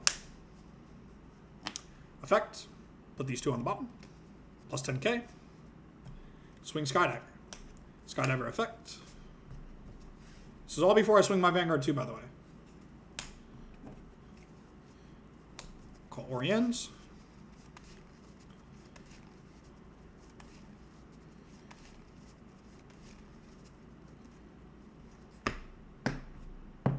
Swing Oriens. Effect. Soul Blasting these 3 out. Draw a card. Effect, end of turn. Or end of the battle. Call Breach. Cool, I have 0 cards in hand. You know what I'm about to do? Swing my Vanguard and get more. So let's see.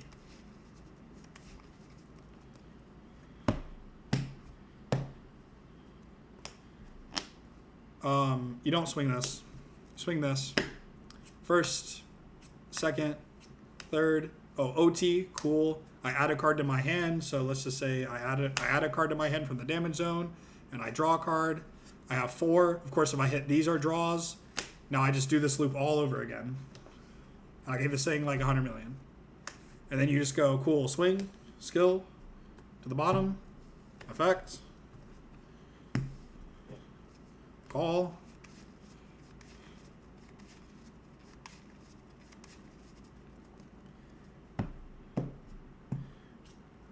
Draw.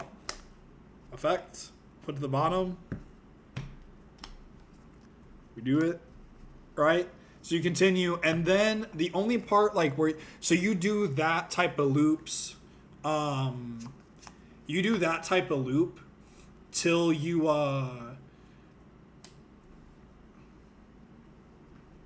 so you do that type of loop till you're about to get to 1 to 2 cards in hand, and then you can chain differently to get more attacks. The reason that we do that is because that's where you get the best numbers in your combo, and also the cool thing about spikes is that we have a built-in way to play through Huntley. So let's say you remove it. I'm counter-charging 3 every time this tier is placed, and then the tier is soul blasting me out the pieces. So instead of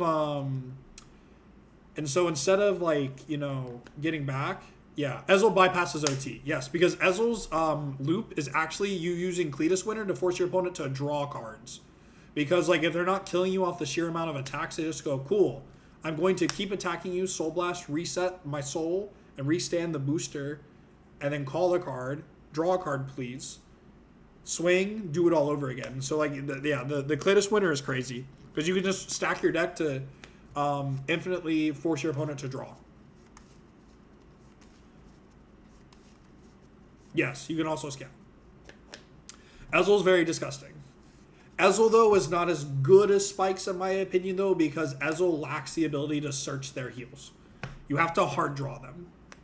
Which Spikes can just, you know, find jelly beans and cool. Like this, they're playing 4 heals with still being able to play 2 of the Heal Guardian. So that's why I like Spikes a little more for the consistency's sake. But, yes. Card's busted. Really, really, really love this card. Really like this deck, actually. Fun fact, Spikes was my first max rarity deck. I just sold it to a friend because he's a Spikes main, and he deserved to have a max rarity deck, so that's why he got it. But yep, that is Spike Brew theirs. Ooh. Are we loathing my deck boxes? No, this is an old one from Dueling Guard. They don't make these ones anymore, but like, bro, the front of this is so sick. Yeah. If they made a Toji one for the Eevee series, I would have gone crazy. But I really like Sukada for that show. It's very nice, yeah. Actually, my favorite one, I don't know if you guys saw it from my review video, just from my updates. This one's embroidered on the front. Like, I don't know if you guys can tell off that. Like, that's textured on the front. And Bleach is my favorite. Yo, what's up, Trey? My goat. One of my fellow Great Nature goats. Yeah, this is my favorite deck box of all time. I'm a huge Bleach fan. I have an Aizen tattoo on my leg. Aizen's my favorite character, but Ichigo's really just seems the only one that gets like the cool stuff love. But don't get me wrong, I really like Ichigo too. So yeah, this is my favorite deck box. So of course my favorite deck box gets my favorite clan. So heck yeah. Chat, is it Mythic Colony time? Because I also have the OG Ichigo deck box as well. I got this actually at my first BCS.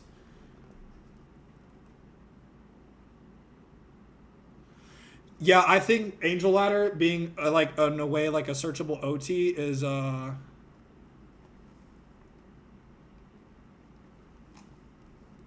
Last week I've been trying to cook Isabel. Mythiarch Colony, yes sir, Mythic Colony baby.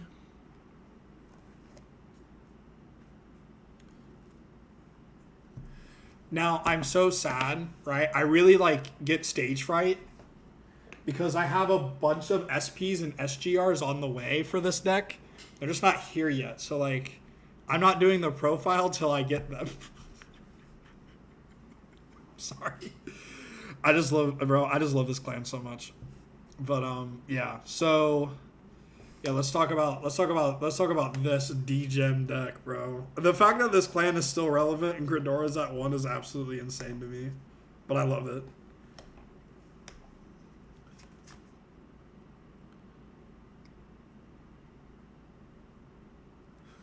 The reason my standard deck got expensive when I tried to buy it back. Yeah, my bad. Well, actually, Peter Van Allen and Logan's fault, but that's those are my homies though. I love Labin. I love Labin Mega Colony with them. They're my goats.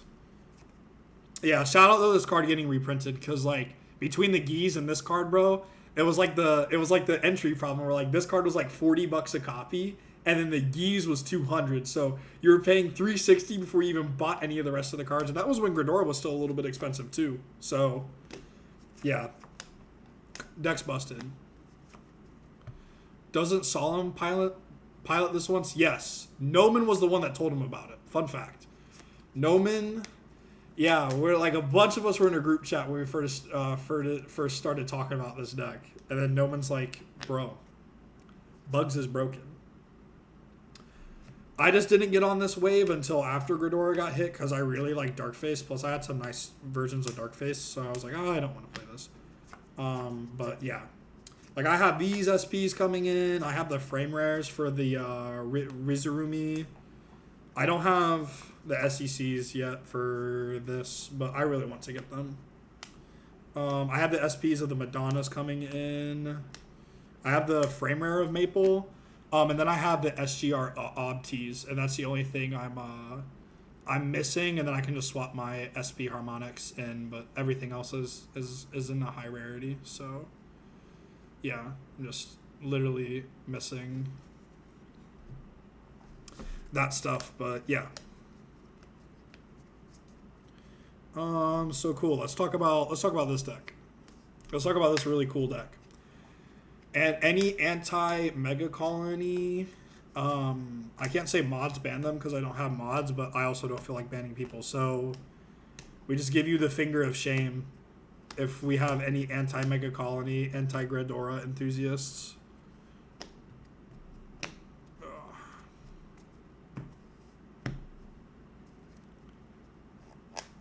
Facts, bro. Facts. I was like, man, I'm such a brokey because I don't have 5 SP Harmonix Messiahs. No, I need to actually buy the Worlds one, and then I'll have every printing of Harmonix. I'll have the promo, the common reprint, the triple R original, the SP, and then the Worlds, and then like I feel like I'll matter. You know what I mean? Can't say I hate Bav. Been with her since day one, bro. I only dislike Gridora because I main Rose and I play JP Prem. Oh, so real, so real, so real.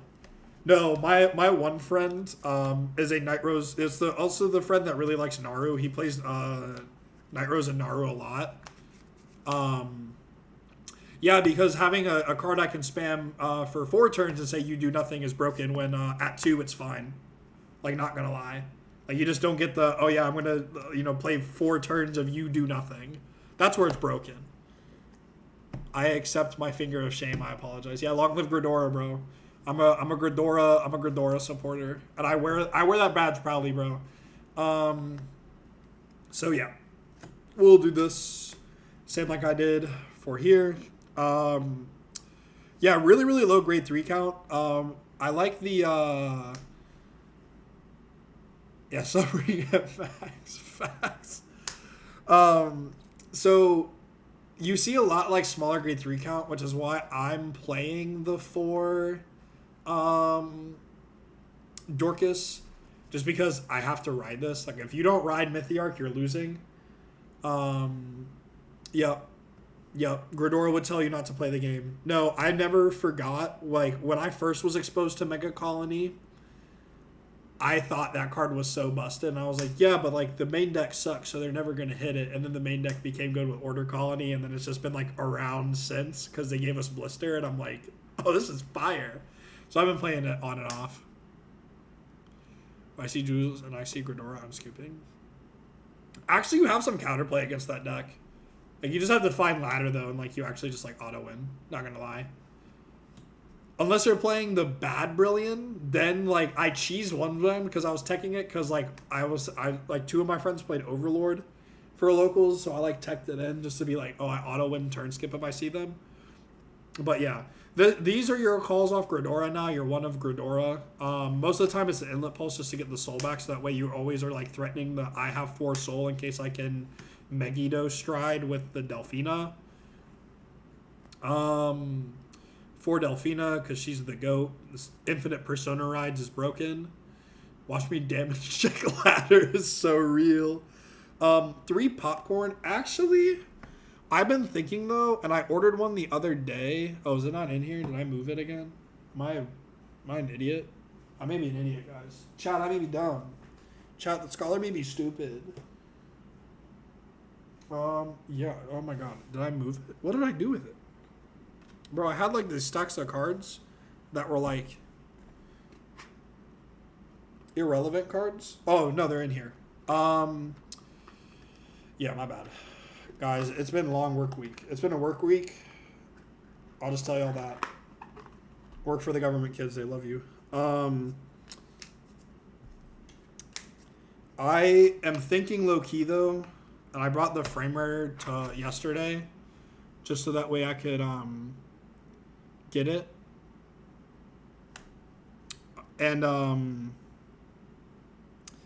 I really do like Mid-to-Chad maybe at 1, just because that this is an extension to get to this, because 9 times out of 10 you're just trying to, you know, ride this, call this. And Mid-to-Chad can help you if you don't find this be like a 5th copy, but still serve the pseudo purpose, of being a 15k shield. Because this card says that if your opponent has a card in their G zone, he gets 10k.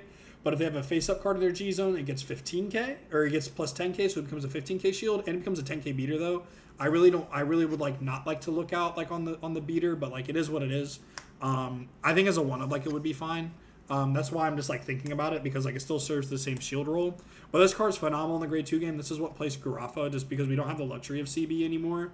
And then Cocktail and the Maple, just because Maple's broken. Having free recursion with the Mali is ridiculous.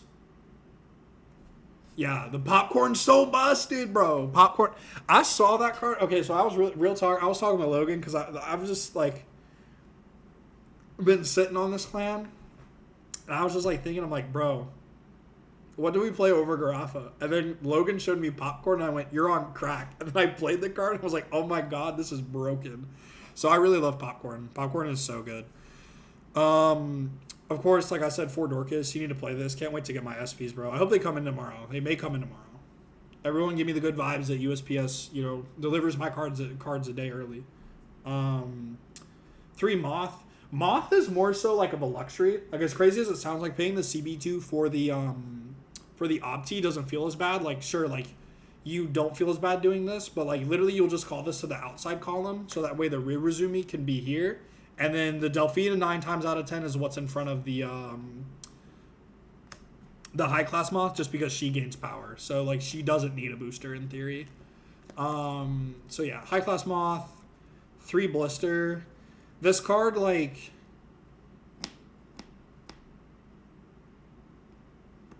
thank you Popcorn. Facts. I like popping. Yeah, being like a free 25k on the Persona rides is ridiculous. For a free 30k on the Persona rides is ridiculous.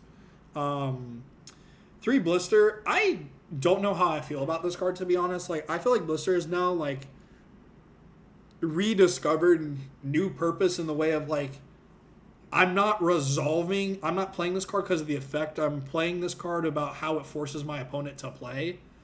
Because then like, if they see this in your hand, then they have to respect the Blister for the rest of the game.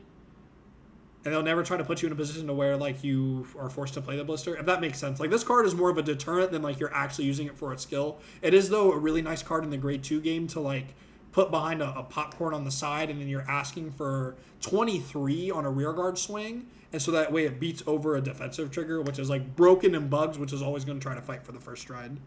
3 Rarazumi. I have frame rares and silver rares coming. So don't worry, these will be blinged too. Everything that will be blinged in this deck this is getting the frame rare. I'm getting the SPs. I'm getting the frame rares here. And then I don't like the, what do you call it? I don't like the Korokoro art, so I'm not just quantifying that, because that doesn't look like a Vanguard card. But the Geese, though, is maxed, because I do have a max Geese core, so yeah. Mind game is the best game. Facts. Facts. And then triggers are pretty easy. For Bomb Scissor, 4 Riddled Honey, 3 PG. I'm getting the SPs of these 2, don't worry. I used to have 1, and then I sold parts of the deck, and I just kept a few pieces.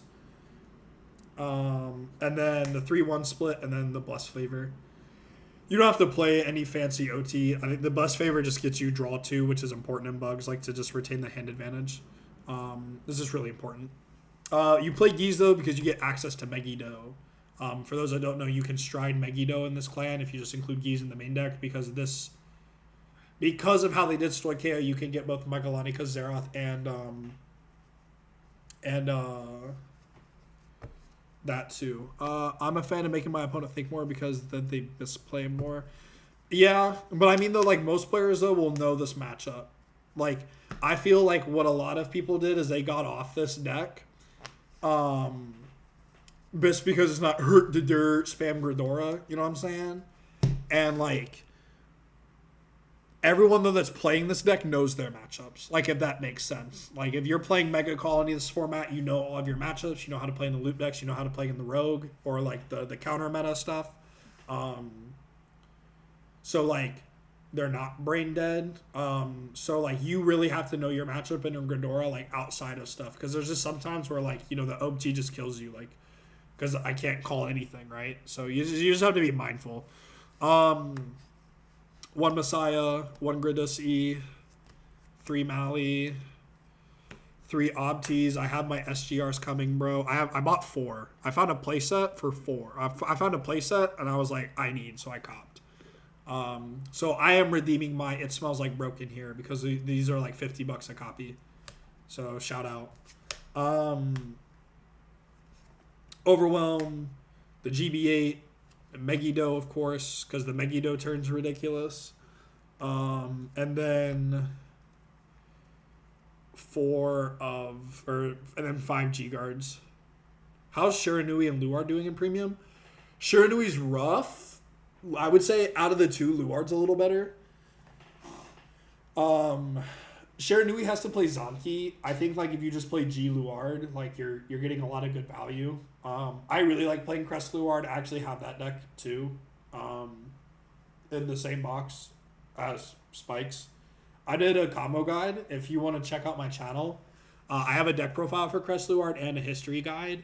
The Raziel Luard thing is kind of cool too. Like, I have the cards for it. I haven't super explored it yet though. Just because I think Claret Raziel is a little better. You can play better triggers in that deck, so that's the only reason why. But yeah, this is the G Zone. Yeah, it's like pretty cut and dry. You literally just sub the 4 for like more of these, and then another one of this. There may be a world though where we play 4 of this, and that's why I bought the playset TBH, because like then my G Zone's still max. I'm such a whale. I blame Solemn though, because when I started talking with Solemn, he put me on the whale lifestyle. So like I've been craving high rarity everything. Like if it's a deck I know I'm just gonna play for the season, I won't max it. Raziel and Shadows feels fun. Yeah, it does. It's cool. I really like it. But yeah, that's the spice for Mega Colony. But I'll go more in depth on this in an actual profile because I really really like this clan and I'm definitely gonna be doing a video on it. This upcoming week when I have it all blinged, and then I talk about the deck for like 30 minutes. I'm parched though. I need more brisk tea. Sponsor me, but no, because you don't see the label.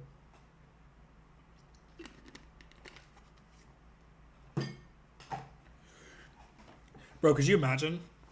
Random Cardfight Vanguard YouTuber with less than 10k subs gets a brisk tea sponsorship. What a vibe. Or no, this is Snapple. Not even brisk. Dude, I'm cooked. I'm so cooked. Yeah, what's the other card in here? What's the other deck in here? Oh. Whoops. I'm not toxic. Because I like playing this deck and having fun. Which is weird to say. I think, yeah, I know why I do it. It's because I have them in the same G-Zone sleeve, so I just swap the Harmonics and the Megiddo over here and the Geese. Because, yes, I can spend $200 on a playset of Obtees, but I can't spend $200 on another copy of Geese. My morals won't let me do it for some reason. But yeah, that's the deck right now. Of course, so you always gotta have the quick shields, bro. Facts. But yeah, man, like, this is stuff I've just been playing, bro. Like, all of these decks are premium. That's the awesome thing, though, is that every single one of these deck boxes are premium decks. So, like, I literally just pack these boxes and roll out. And I go, cool, I have 6 premium decks on me. Who wants to play? Such a nice feeling. Big at MLB cheeser. Bro, can we talk about how MLB can get 4 force markers on turn 1? Like on his first grade 3 turn? With the new Blaster Blade, the Vanguard card, bro. It gets 2 Vanguard attacks and 4 force markers on the first turn.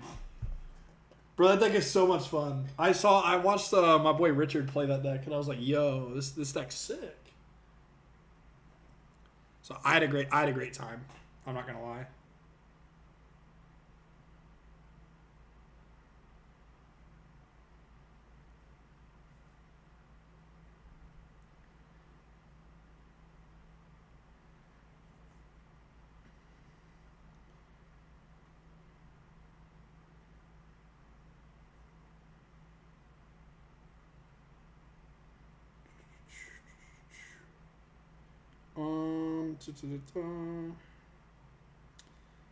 Let's see. Oh. I will say though, real quick, as I'm assuming most of you guys have subbed, what was aspects of my content just from like a improvement standpoint that like you guys enjoyed and made you click the subscribe button, and like what do you want to see more of? Well, that's my big thing. Is like I'm just looking for ways to like continually improve, because like I feel like, especially right now, just because I don't have friends coming over like to record games, I'm like stuck in this loop of like deck profiles and talk about things. But I'm just making sure like I'm talking about things that like you guys want. So that's just my big thing.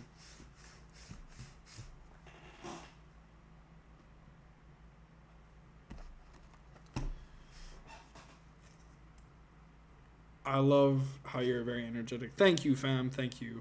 I try to always bring the energy, bro. Especially in events too. Like when you guys and you guys in terms of fans like come up to me, bro, it always makes my day.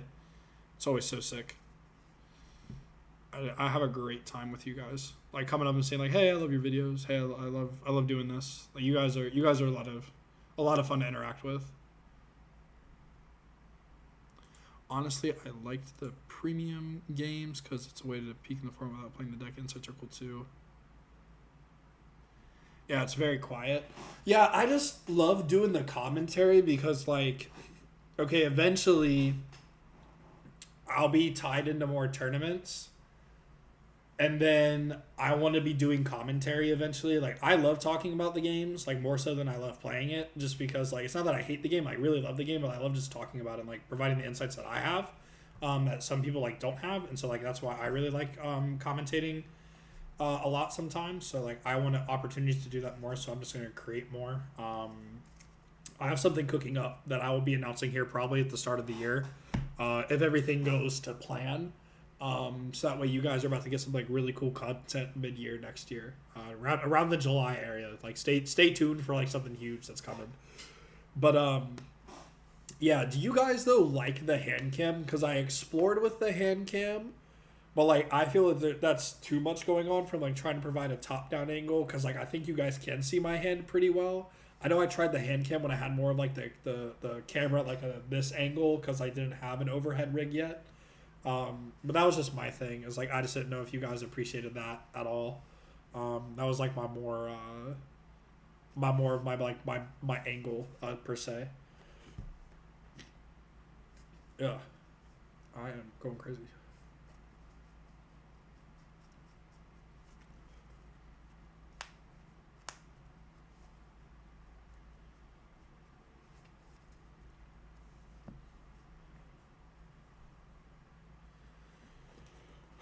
I gotta.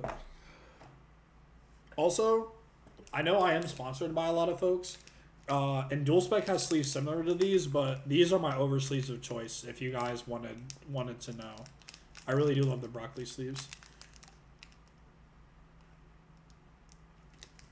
Yeah, I played Luard into Crest Rose. I played into Crest Rose. That was my boy Will. Will's like one of my main testing partners. He just has a lot of premium decks, and he's very good at the game. He's one of my former teammates from Kingslayer. I just don't know how that relationship's gonna get mended. I still feel terrible for all that craziness. But facts, bro. Will put me on Broccoli's. I touched them. I'm like, bro, this Rhythm's my Tisms, dog. Like, what are those? He sent me he sold me 2 packs. And then I bought some more just so that way I had them. Bro, there was one time though I ordered them from Amazon and one of the sides like busted open and they sent it in like the sleeve packages, bro. So I had like all these Broccoli's just like spread around in the package, like because I shook it. I heard like a waterfall type sound. I'm like, and I opened it up and just all these sleeves just started falling out. I was like, bro, no. But yeah. I'm sorry, y'all. I'm like getting dust or something. I'm gonna have to blow my nose real quick. Bear with me.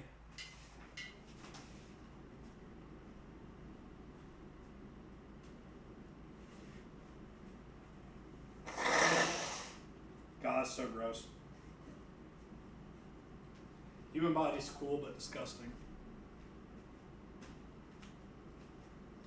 Oh, be your contradiction. That's where you know my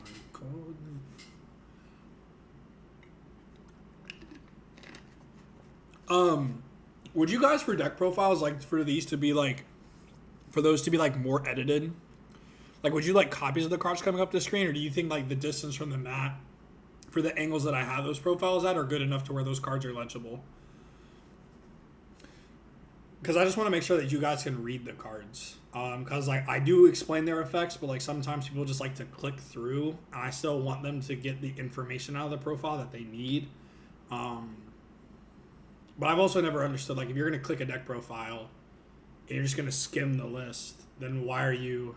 Sometimes I can't see it because my phone's small. Okay, word. I may then, like, because this is my overlay I use for the profiles.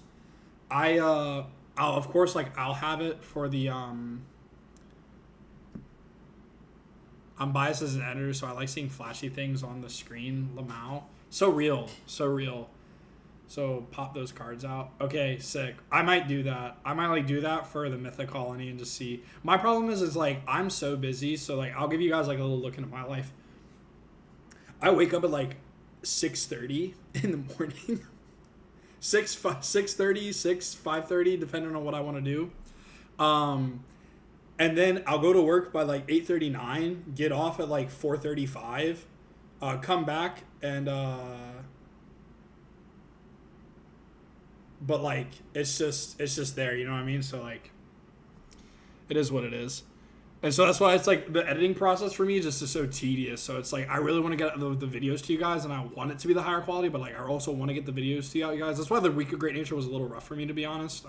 Not that I hated doing it, I love doing it. Like I love talking about my clan. I even hung up my old Zero Damage Gaming playmats in the background. But that was just my angle. That was like, please, right? But that was just my thing. So like I'm just very constrained because I try to get to bed around like typically if it was a work night, I'd be in bed by now. But like I stay up pretty late on the weekends just because I like vibing. Plus I'm streaming and talking with y'all, and I don't do this often. I'm gonna try to do this like twice a month, where it's just like a Friday like chill stream, where we just like talk and hang out because I just love talking and hanging out with everybody.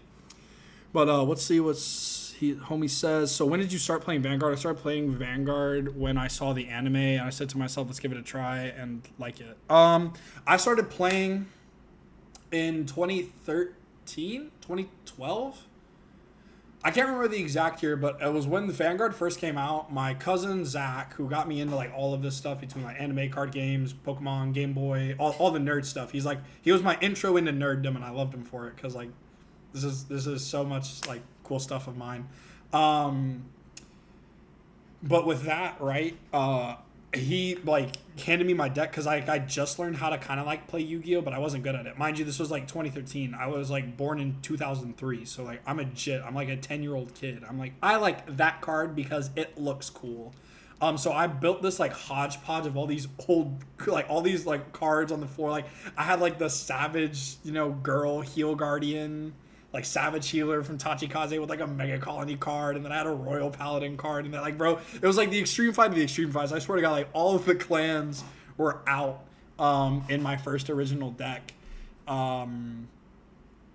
But like he just taught me the mechanics and I liked it, and so like that's what I was saying is like I would play like bi-yearly Vanguard because I didn't own my own deck until about like later when I got into Link Joker when like Chaos Breaker came out, because like then like he started like really giving me cards like to play and like wanted to help me build the deck and stuff.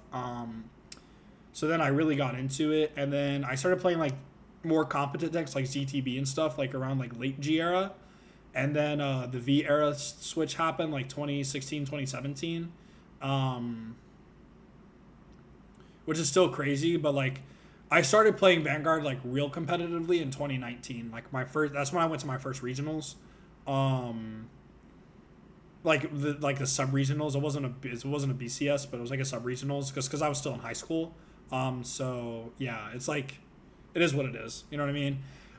But yeah, I really fell in love with the game in 2019. That's when I started playing Great Nature, and I haven't looked back since. So that's it's my Vanguard story in a nutshell.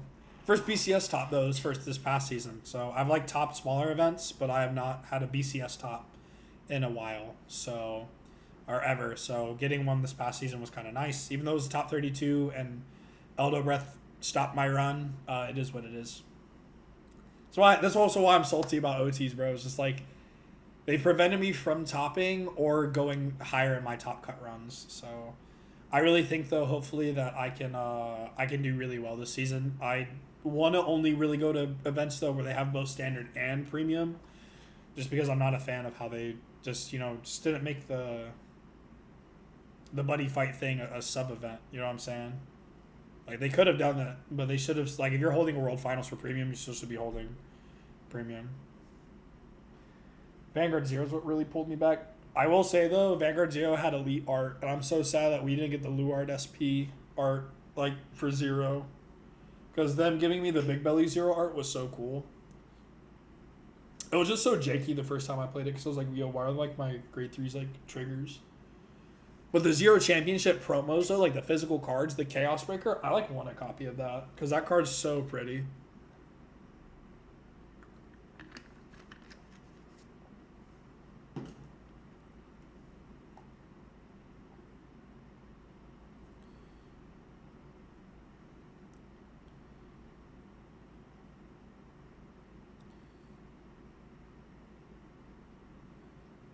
Zero was so cooked, but reignited my love for the game.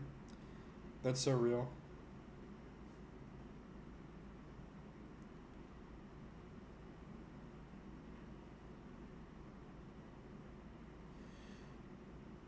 Sorry. Cool. Yeah. OT and Prem is just horrible, bro. Like, the reverse stacking. Like, okay. TBH. Great Nature would be one of the other OTK deck problems in the format, like if Spangled exist. Like I had a list, and then they killed it before it came out. But I was like, cool. Fenrir been doing the same stuff for years. Remember downloading JP0 to play Jet early? You're so real for that. You're so real. Ugh. I like want to own more premium decks, but like how they're treating it, like I just can't. So I literally just bought all of my favorites and then like one for the competitive season. That's just what I did. Cause like I want to play more. I want to like own everything, not everything, but like own a majority. But like I just can't justify buying more at the moment right now because I don't know. Like the format's in limbo. I don't think it's gonna die, but the format's in limbo.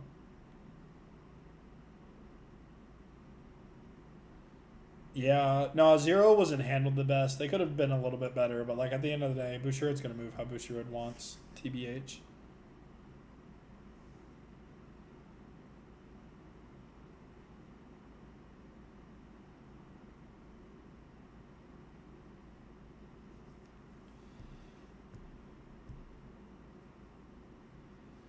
Elenia figs, real, bro. No, my figure collection goes crazy right now. Like, hold on. I don't know if it's being drowned out too much, but like, by my sign. If you guys see my apartment update video, I don't know if that, bro, that did nothing. Holy shit.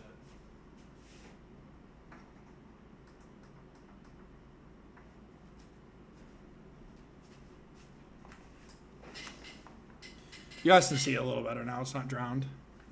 Is this card fight Vanguard? Yes, it is. Yes, it is.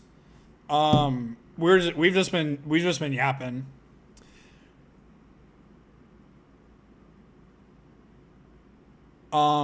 Is there something I think could change in premium format? Like, are you talking about like mechanically? I don't think there's anything super broken in premium. Like, I think damage denial is like a true strat. I wasn't as happy when they started giving us ways to give ourselves damage. Like, I thought Bobo was like the extent of that they should have it. So like, you should be able to like blank stride then go. Like, if you can damage deny, you can damage deny. I thought that was a little broken, but like, I'm fine with it now. It just gives like decks like weird counterplay. So like, I rather damage choke you and force you to play unoptimally than like giving you the optimality. You know what I'm saying? I don't think though mechanically like anything's like inherently broken in premium. I would say though, like if you have a G Zone face up card, you know what I mean? Like the strides that return to G Zone, I think Narukami is the only one that can do this right now.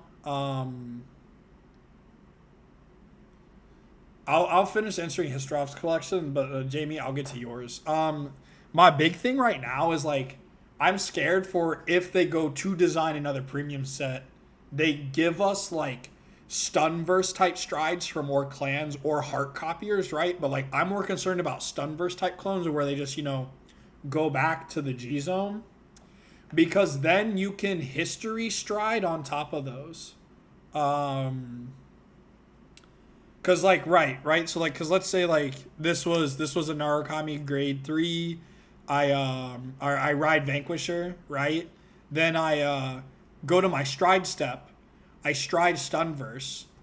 Boom, boom, boom. And then I go main phase, discard another grade 3 to do the Excel thing. It's like kind of busted. And while it's not like inherently broken, because like the VSR makes that a little better, you know what I'm saying? The fact that they can do that, I think, is going to warrant some potential problems because now you're like at GB4. And I just don't want to get into that territory of like, you know, where we're like double striding every turn and like doing really weird jank stuff.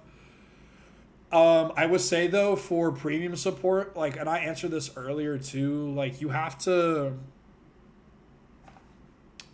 how do I put this? You have to address clans' needs now. Like some clans have a need in their G Zone, some clans have a need in their main deck, some clans have a need in both.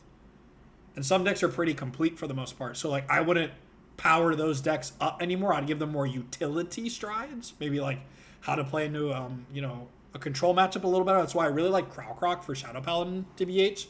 I thought that card was a really good design. So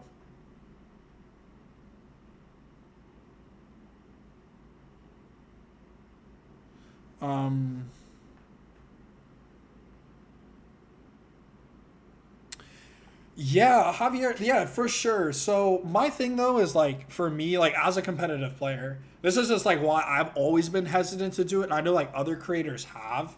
The reason I've been more hesitant to do it is because like one, I use a Mac, so I don't have access to test on CFA. And then number two, like I don't want to do deck profiles on like decks that I don't have firsthand experience with because I can tell you like the weakness or the pros like on those ends, you know what I'm saying? Like I can get all of that too from like theory of another player, but like I want to be able to speak on it from those angles and like where those improvements can be made. Wait, Mac can CFA? Everything I've seen for CFA is .exe. Yeah, you have to dual boot your computer. I know how to do it. I don't have the storage to do it. This is like a give me Mac for my parents' job. Because they weren't using this. And so I literally stole this when I went to college. Not stole it. I was like, Mom, Dad, can I have this? Because their office for their nonprofit is out of our house. So I was like, thank you. I have this. Yes, I'm gonna go take this to college now. And so I did, and then they just let me bring it. So yeah, it's tough, but like I will take a free like $700 computer that does everything I needed to do for the most part. Um, yeah, and hopefully Vang Pro does premium at some point. Like hopefully. Yeah, yeah. I am excited for that though, and I will cop that. Yeah, thank you Trey for stopping by, homie. You have a good one, dog. It's in development. Yeah, for sure.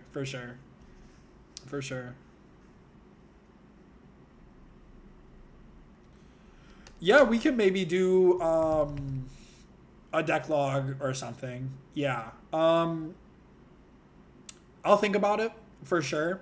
What I'll do is I'll probably make a community post where you guys can drop deck log codes and I can look at them just for like thoughts about like decks you would want to see, provide a template. I can look at it, talk with my circles, see to improve, and go from there. Um, and just talk about it in that way. So that's probably how I would do it, TBH. But for sure, I'm I'm down. I'm down.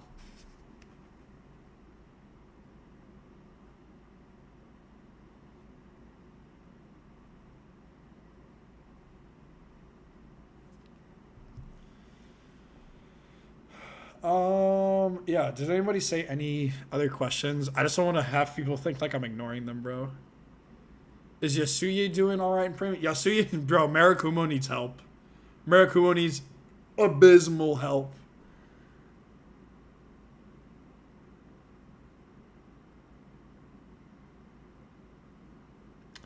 Um.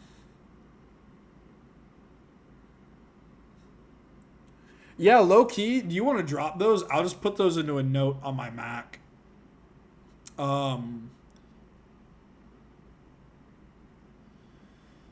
Yeah. I'm down. I'm down if you want to provide the deck codes, or if you can provide me. Did Fuzzy put those on his site? Because if not, I can just go look at that for the premium. It was the premium deluxe, right?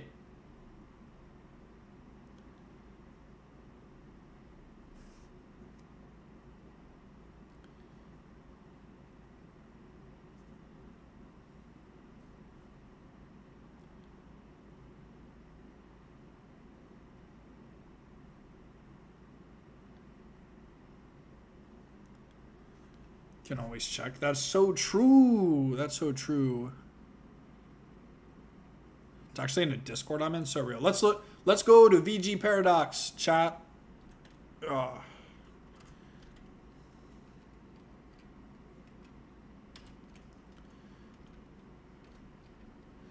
and actually, shout out John, bro. I know he's been going crazy. Fuzzy's been going crazy. But yeah, he's been killing it, bro. Ever since he launched this dog, this was such a dub for the community.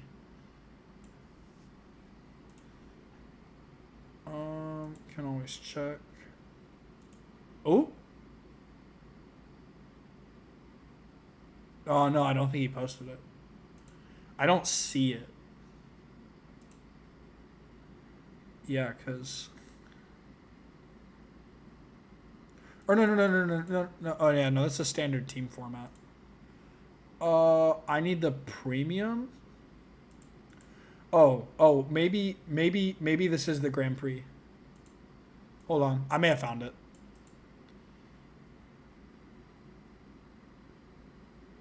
I play too much standard, man. It's so real.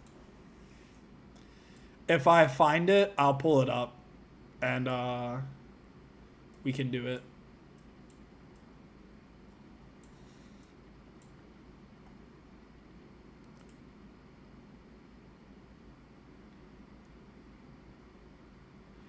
No, I thought it was more recent, right? How's Mythiarch right now? Michael, it's so goaded. You need to come play it. You need to come play it again. Oh, Mythiarch and Standard I know is buns, but like come play it in premium, bro. Join the bug cause.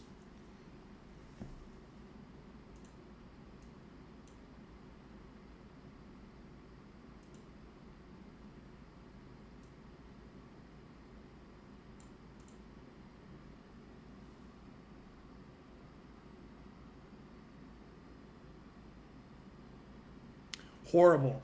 Horrible. Jamie, please tell our resident team best girl in chat here about how bad Mythiarch is.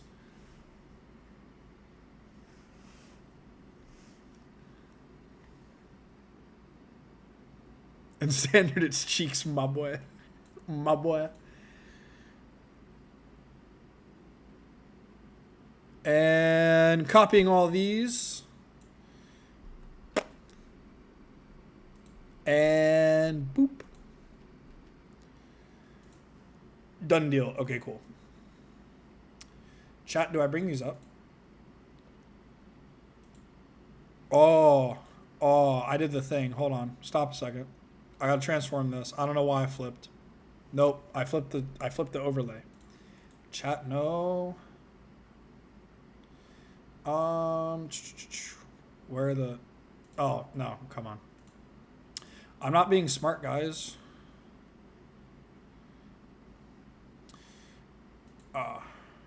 Dog. It's not letting me do it. I just want to flip. There we go.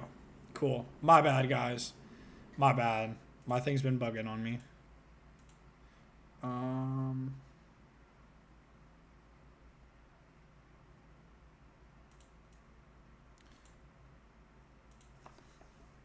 JP deck log. Don't worry, I will pull up JP deck log right here in a second.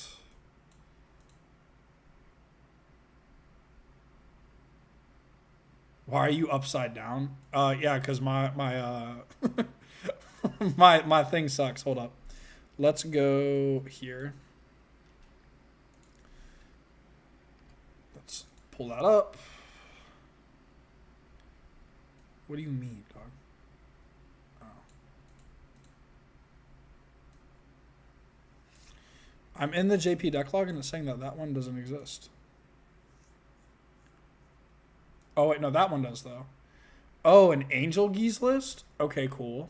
Okay. Let me pull all these up real quick, and then I will share my window. Don't worry, guys, don't worry. I am here. I also cannot see chat right now because I'm doing this weirdly.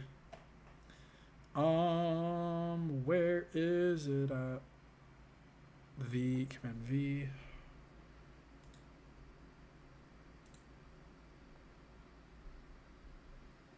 Because I'm trying to see if there's anything interesting that we actually like really need to cover from the JP event. Oh, this is cool. Okay, I'm showing this immediately. We gotta show this. Hold on. Window capture.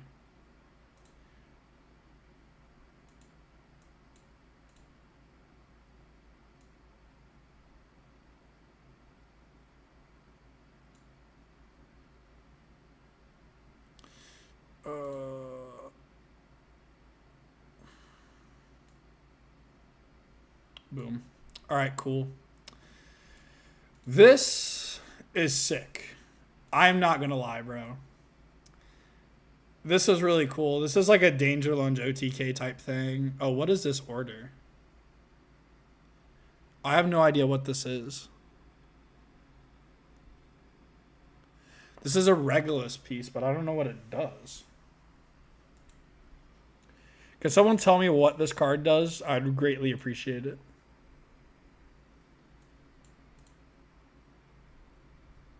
Oh, that's Angel Ladder? Bro, why did they give us that, dog? Who's the goober next to the Honolly on the right? Oh, that's that goober? That goober is a card that says reveal 3 grade 3s from your hand, put a grade 3 on the top of your deck. So it lets you stack heals on the top of your deck or like draw into another thing. But it's from your drop, so like also you can recycle if you need it. But no, dude. Okay, the ladder alt art is sick. Oh, I forgot they got stamped congratulation promo Ezra's. That's fire too. The alt art Nightmare Painter's cool. Reasons why I play JP. Facts, bro. You guys get such cool stuff. Bro, we're underloved in the West here. My goodness. Ogma. Wow. Yeah, and then they play just like random strides though too. I still don't understand like why they're playing the last stride. Like what is the point of that? But yeah. Okay.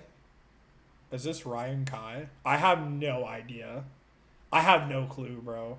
I can't read. Like, I'm beginning to learn to speak a little JP, but like, I don't know. I can't read this. I can speak a little bit, but I can't read any of this shit. Let's see here. This was Angel Geese, bro. Oh my god, he has the Gav alt art. I don't think like anything's different. Him playing 2 of this is criminal, bro. That card is so good. What the fuck is that? Bro, what is this? I've never read that card in my... Why is he playing ladder? What do you need to be playing ladder for in Geese?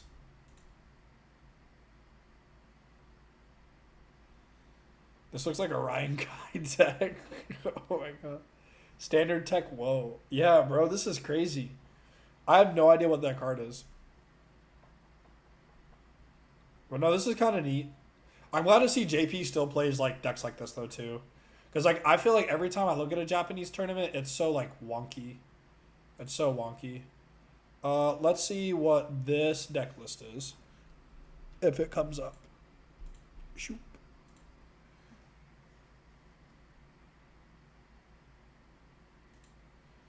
Oh, this is just Ichipopo? Yeah, this is just Ichipopo, but I don't know why.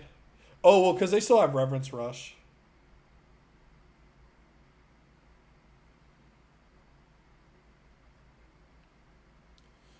Yeah.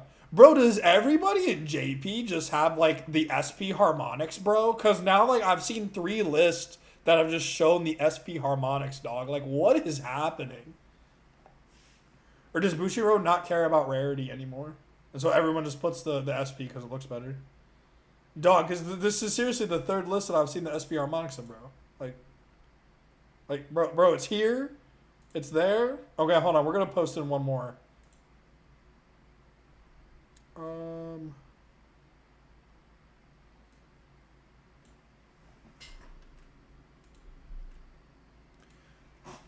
Oh, is this is the shadow one, right? I accidentally copied this one already.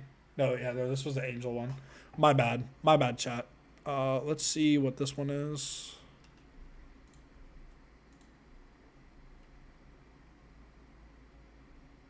Huh, okay, it says that the 5OU8P one doesn't exist. I don't know if the person that had the things different. Oh, it's DP.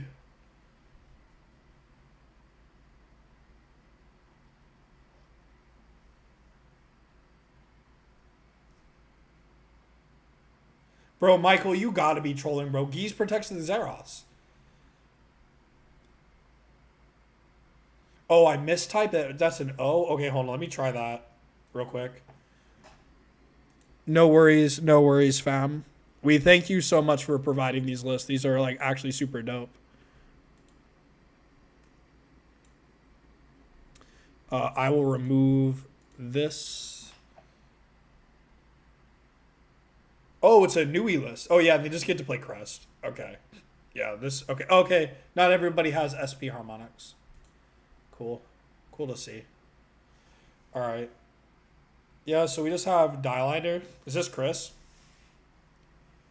What of the Zeros? What if the Zeros forget? Michael, bro, you gotta be trolling, bro. Get out of here. Prime Rage bait right there. No, bro. The amount of times that I've had Team Best Girl try to... The first time I met this homie, bro, he was playing with Bluey glasses on.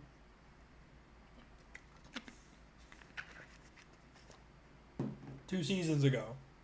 Absolutely diabolical. Yeah, this is pretty interesting. I'm not gonna lie. The what? Oh, it plays the resource heal. Interesting. Them playing the resource heal is actually really interesting, bro. Like, why would you choose to play that? That's really odd to me. For Honolly, It is not excessive because they are in the crest format. So I agree with that take. Their grade 2 ratio, though, is so weird. I don't like that. Linka sure is a card. Linka has ended 3 of my BCS runs. Linka plus Eldo Breath is what knocked me out of Top Cut in Duluth. Shout out Will Peng, though. He's the GOAT. I'm so glad he got second at that event. Bro's a real one. Yeah. Nah, DP, if it's your day, bro, it's your day. Yeah, JP did not get the ban list we got. JP is still playing in Crest meta. That's why the Nui deck is like this. Nui is not hindered. Okay, cool. We're getting more lists. Thank you. Thank you, fam. I really appreciate it. 9th to 16th. Okay, we're going to look at more. I'm going to, like, need you every stream. You're going to, like, be my JP Prem plug. I really appreciate it. This is sick. This is so much fun. Let's see. I think this is 9th. We'll get rid of the boring Nui. And go to the 9th here. Let's see. This is Crest Jet. Very cool. They still get Mellum and all the broken stuff. Them playing the ZTB, though, to Chronovisor is hysterical. Right? Can they do ZTB stuff? Well, no, they have one ZTB, two ZTBs. Do they play four ZTBs in this deck?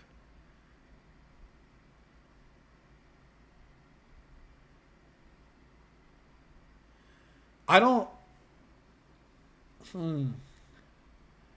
Yeah, he doesn't play four ZTBs, right? Oh, Visor flips G-Zone ZTBs. Groovy's a ZTB, right? And so is the so is this G-Guard. Yeah, this G-Guard's a Zodiac Time Beast. So they can do it, right? They can do the...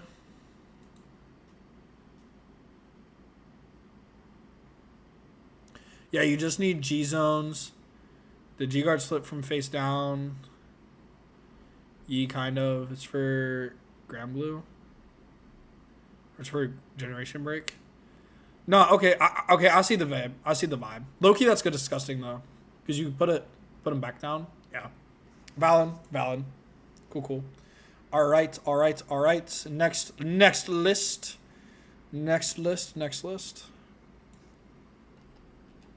I may actually do a whole video on this. Actually, not gonna lie. So you guys are kind of like getting my like run-throughs of initial thoughts for JP Prem. Dog, what is this? I just typed in this deck code and it gave me a Shaman King standard deck. I think we may have a mistype there. No worries. We'll just go to the next one until that second one gets resolved. We have another Crest Jet deck. Cool. Oh, I love these. I love these ones so much.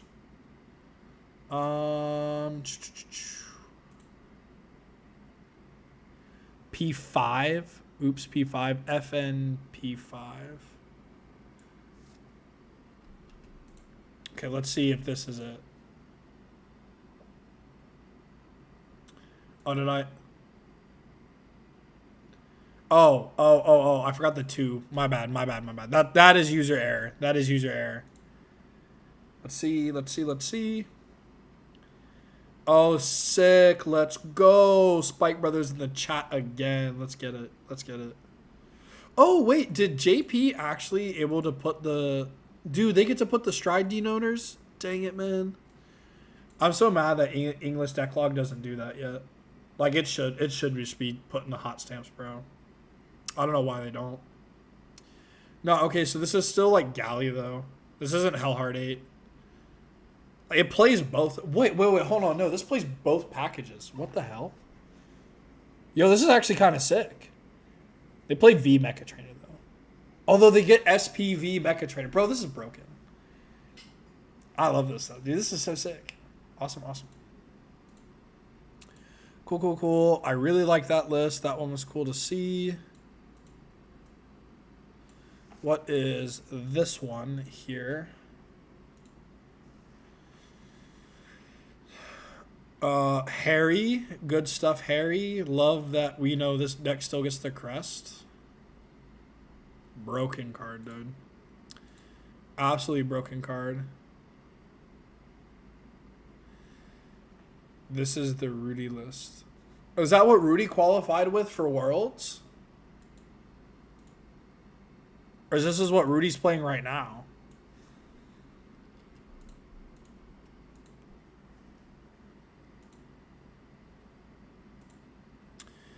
Got Death Army Victor. Wow. Bro, I thought it was like Victor Highlander for a second just because I saw so many one-ofs. Like, low-key it kind of is, but... Okay, cool. Here?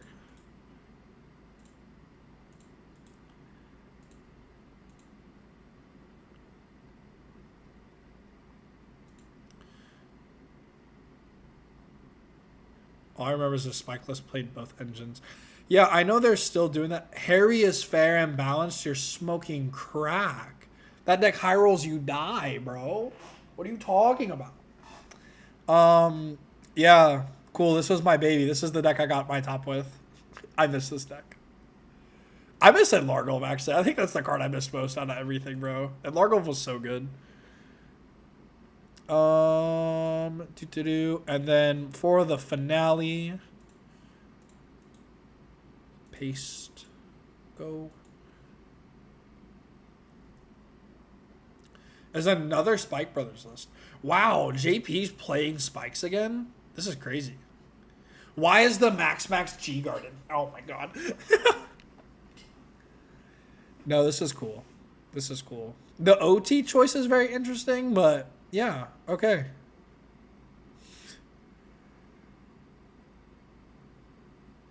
Feeling like a Katrina merchant is kind of cooked. Okay, let me tell you guys my story. I don't like Neonectar. I liked Katrina, though. So that's why I sold the deck. Least schizophrenic. Least schizophrenic Nova list. Yeah, I don't... I should send this to Marshall and Rudy. Is what I should do. Yeah, we didn't gaslight. Yeah. Cool. No, well, Elenia, thank you so much for these deck codes. I will save these, and I actually will do a video for these on my channel. And just kind of talk about JP Premium and like how it's different from the West. This was really cool. And I think this is a really good stopping point for the stream. This was a lot of fun. Thank you guys so much for stopping by. And I really appreciate it. So I plan to do these probably once or twice a month on a Friday, just, hang out, chill with you guys, talk about decks, talk about whatever, talk about the game, talk about life, my experiences, whatever, anything. Even, we may have Team Best Girl drop some real gems in the chat. So yeah, this was tons of fun. Thank you guys so much. I hope you guys, enjoy the VOD. Tell more of your friends to come. If we can get, a bunch of people in here, just, hang out, vibe, talk about Vanguard, especially Prem. I really appreciate it. So thank you guys so much for tuning in. I hope you all have a wonderful rest of your day. Have a great weekend. And I love you all. God bless and take care.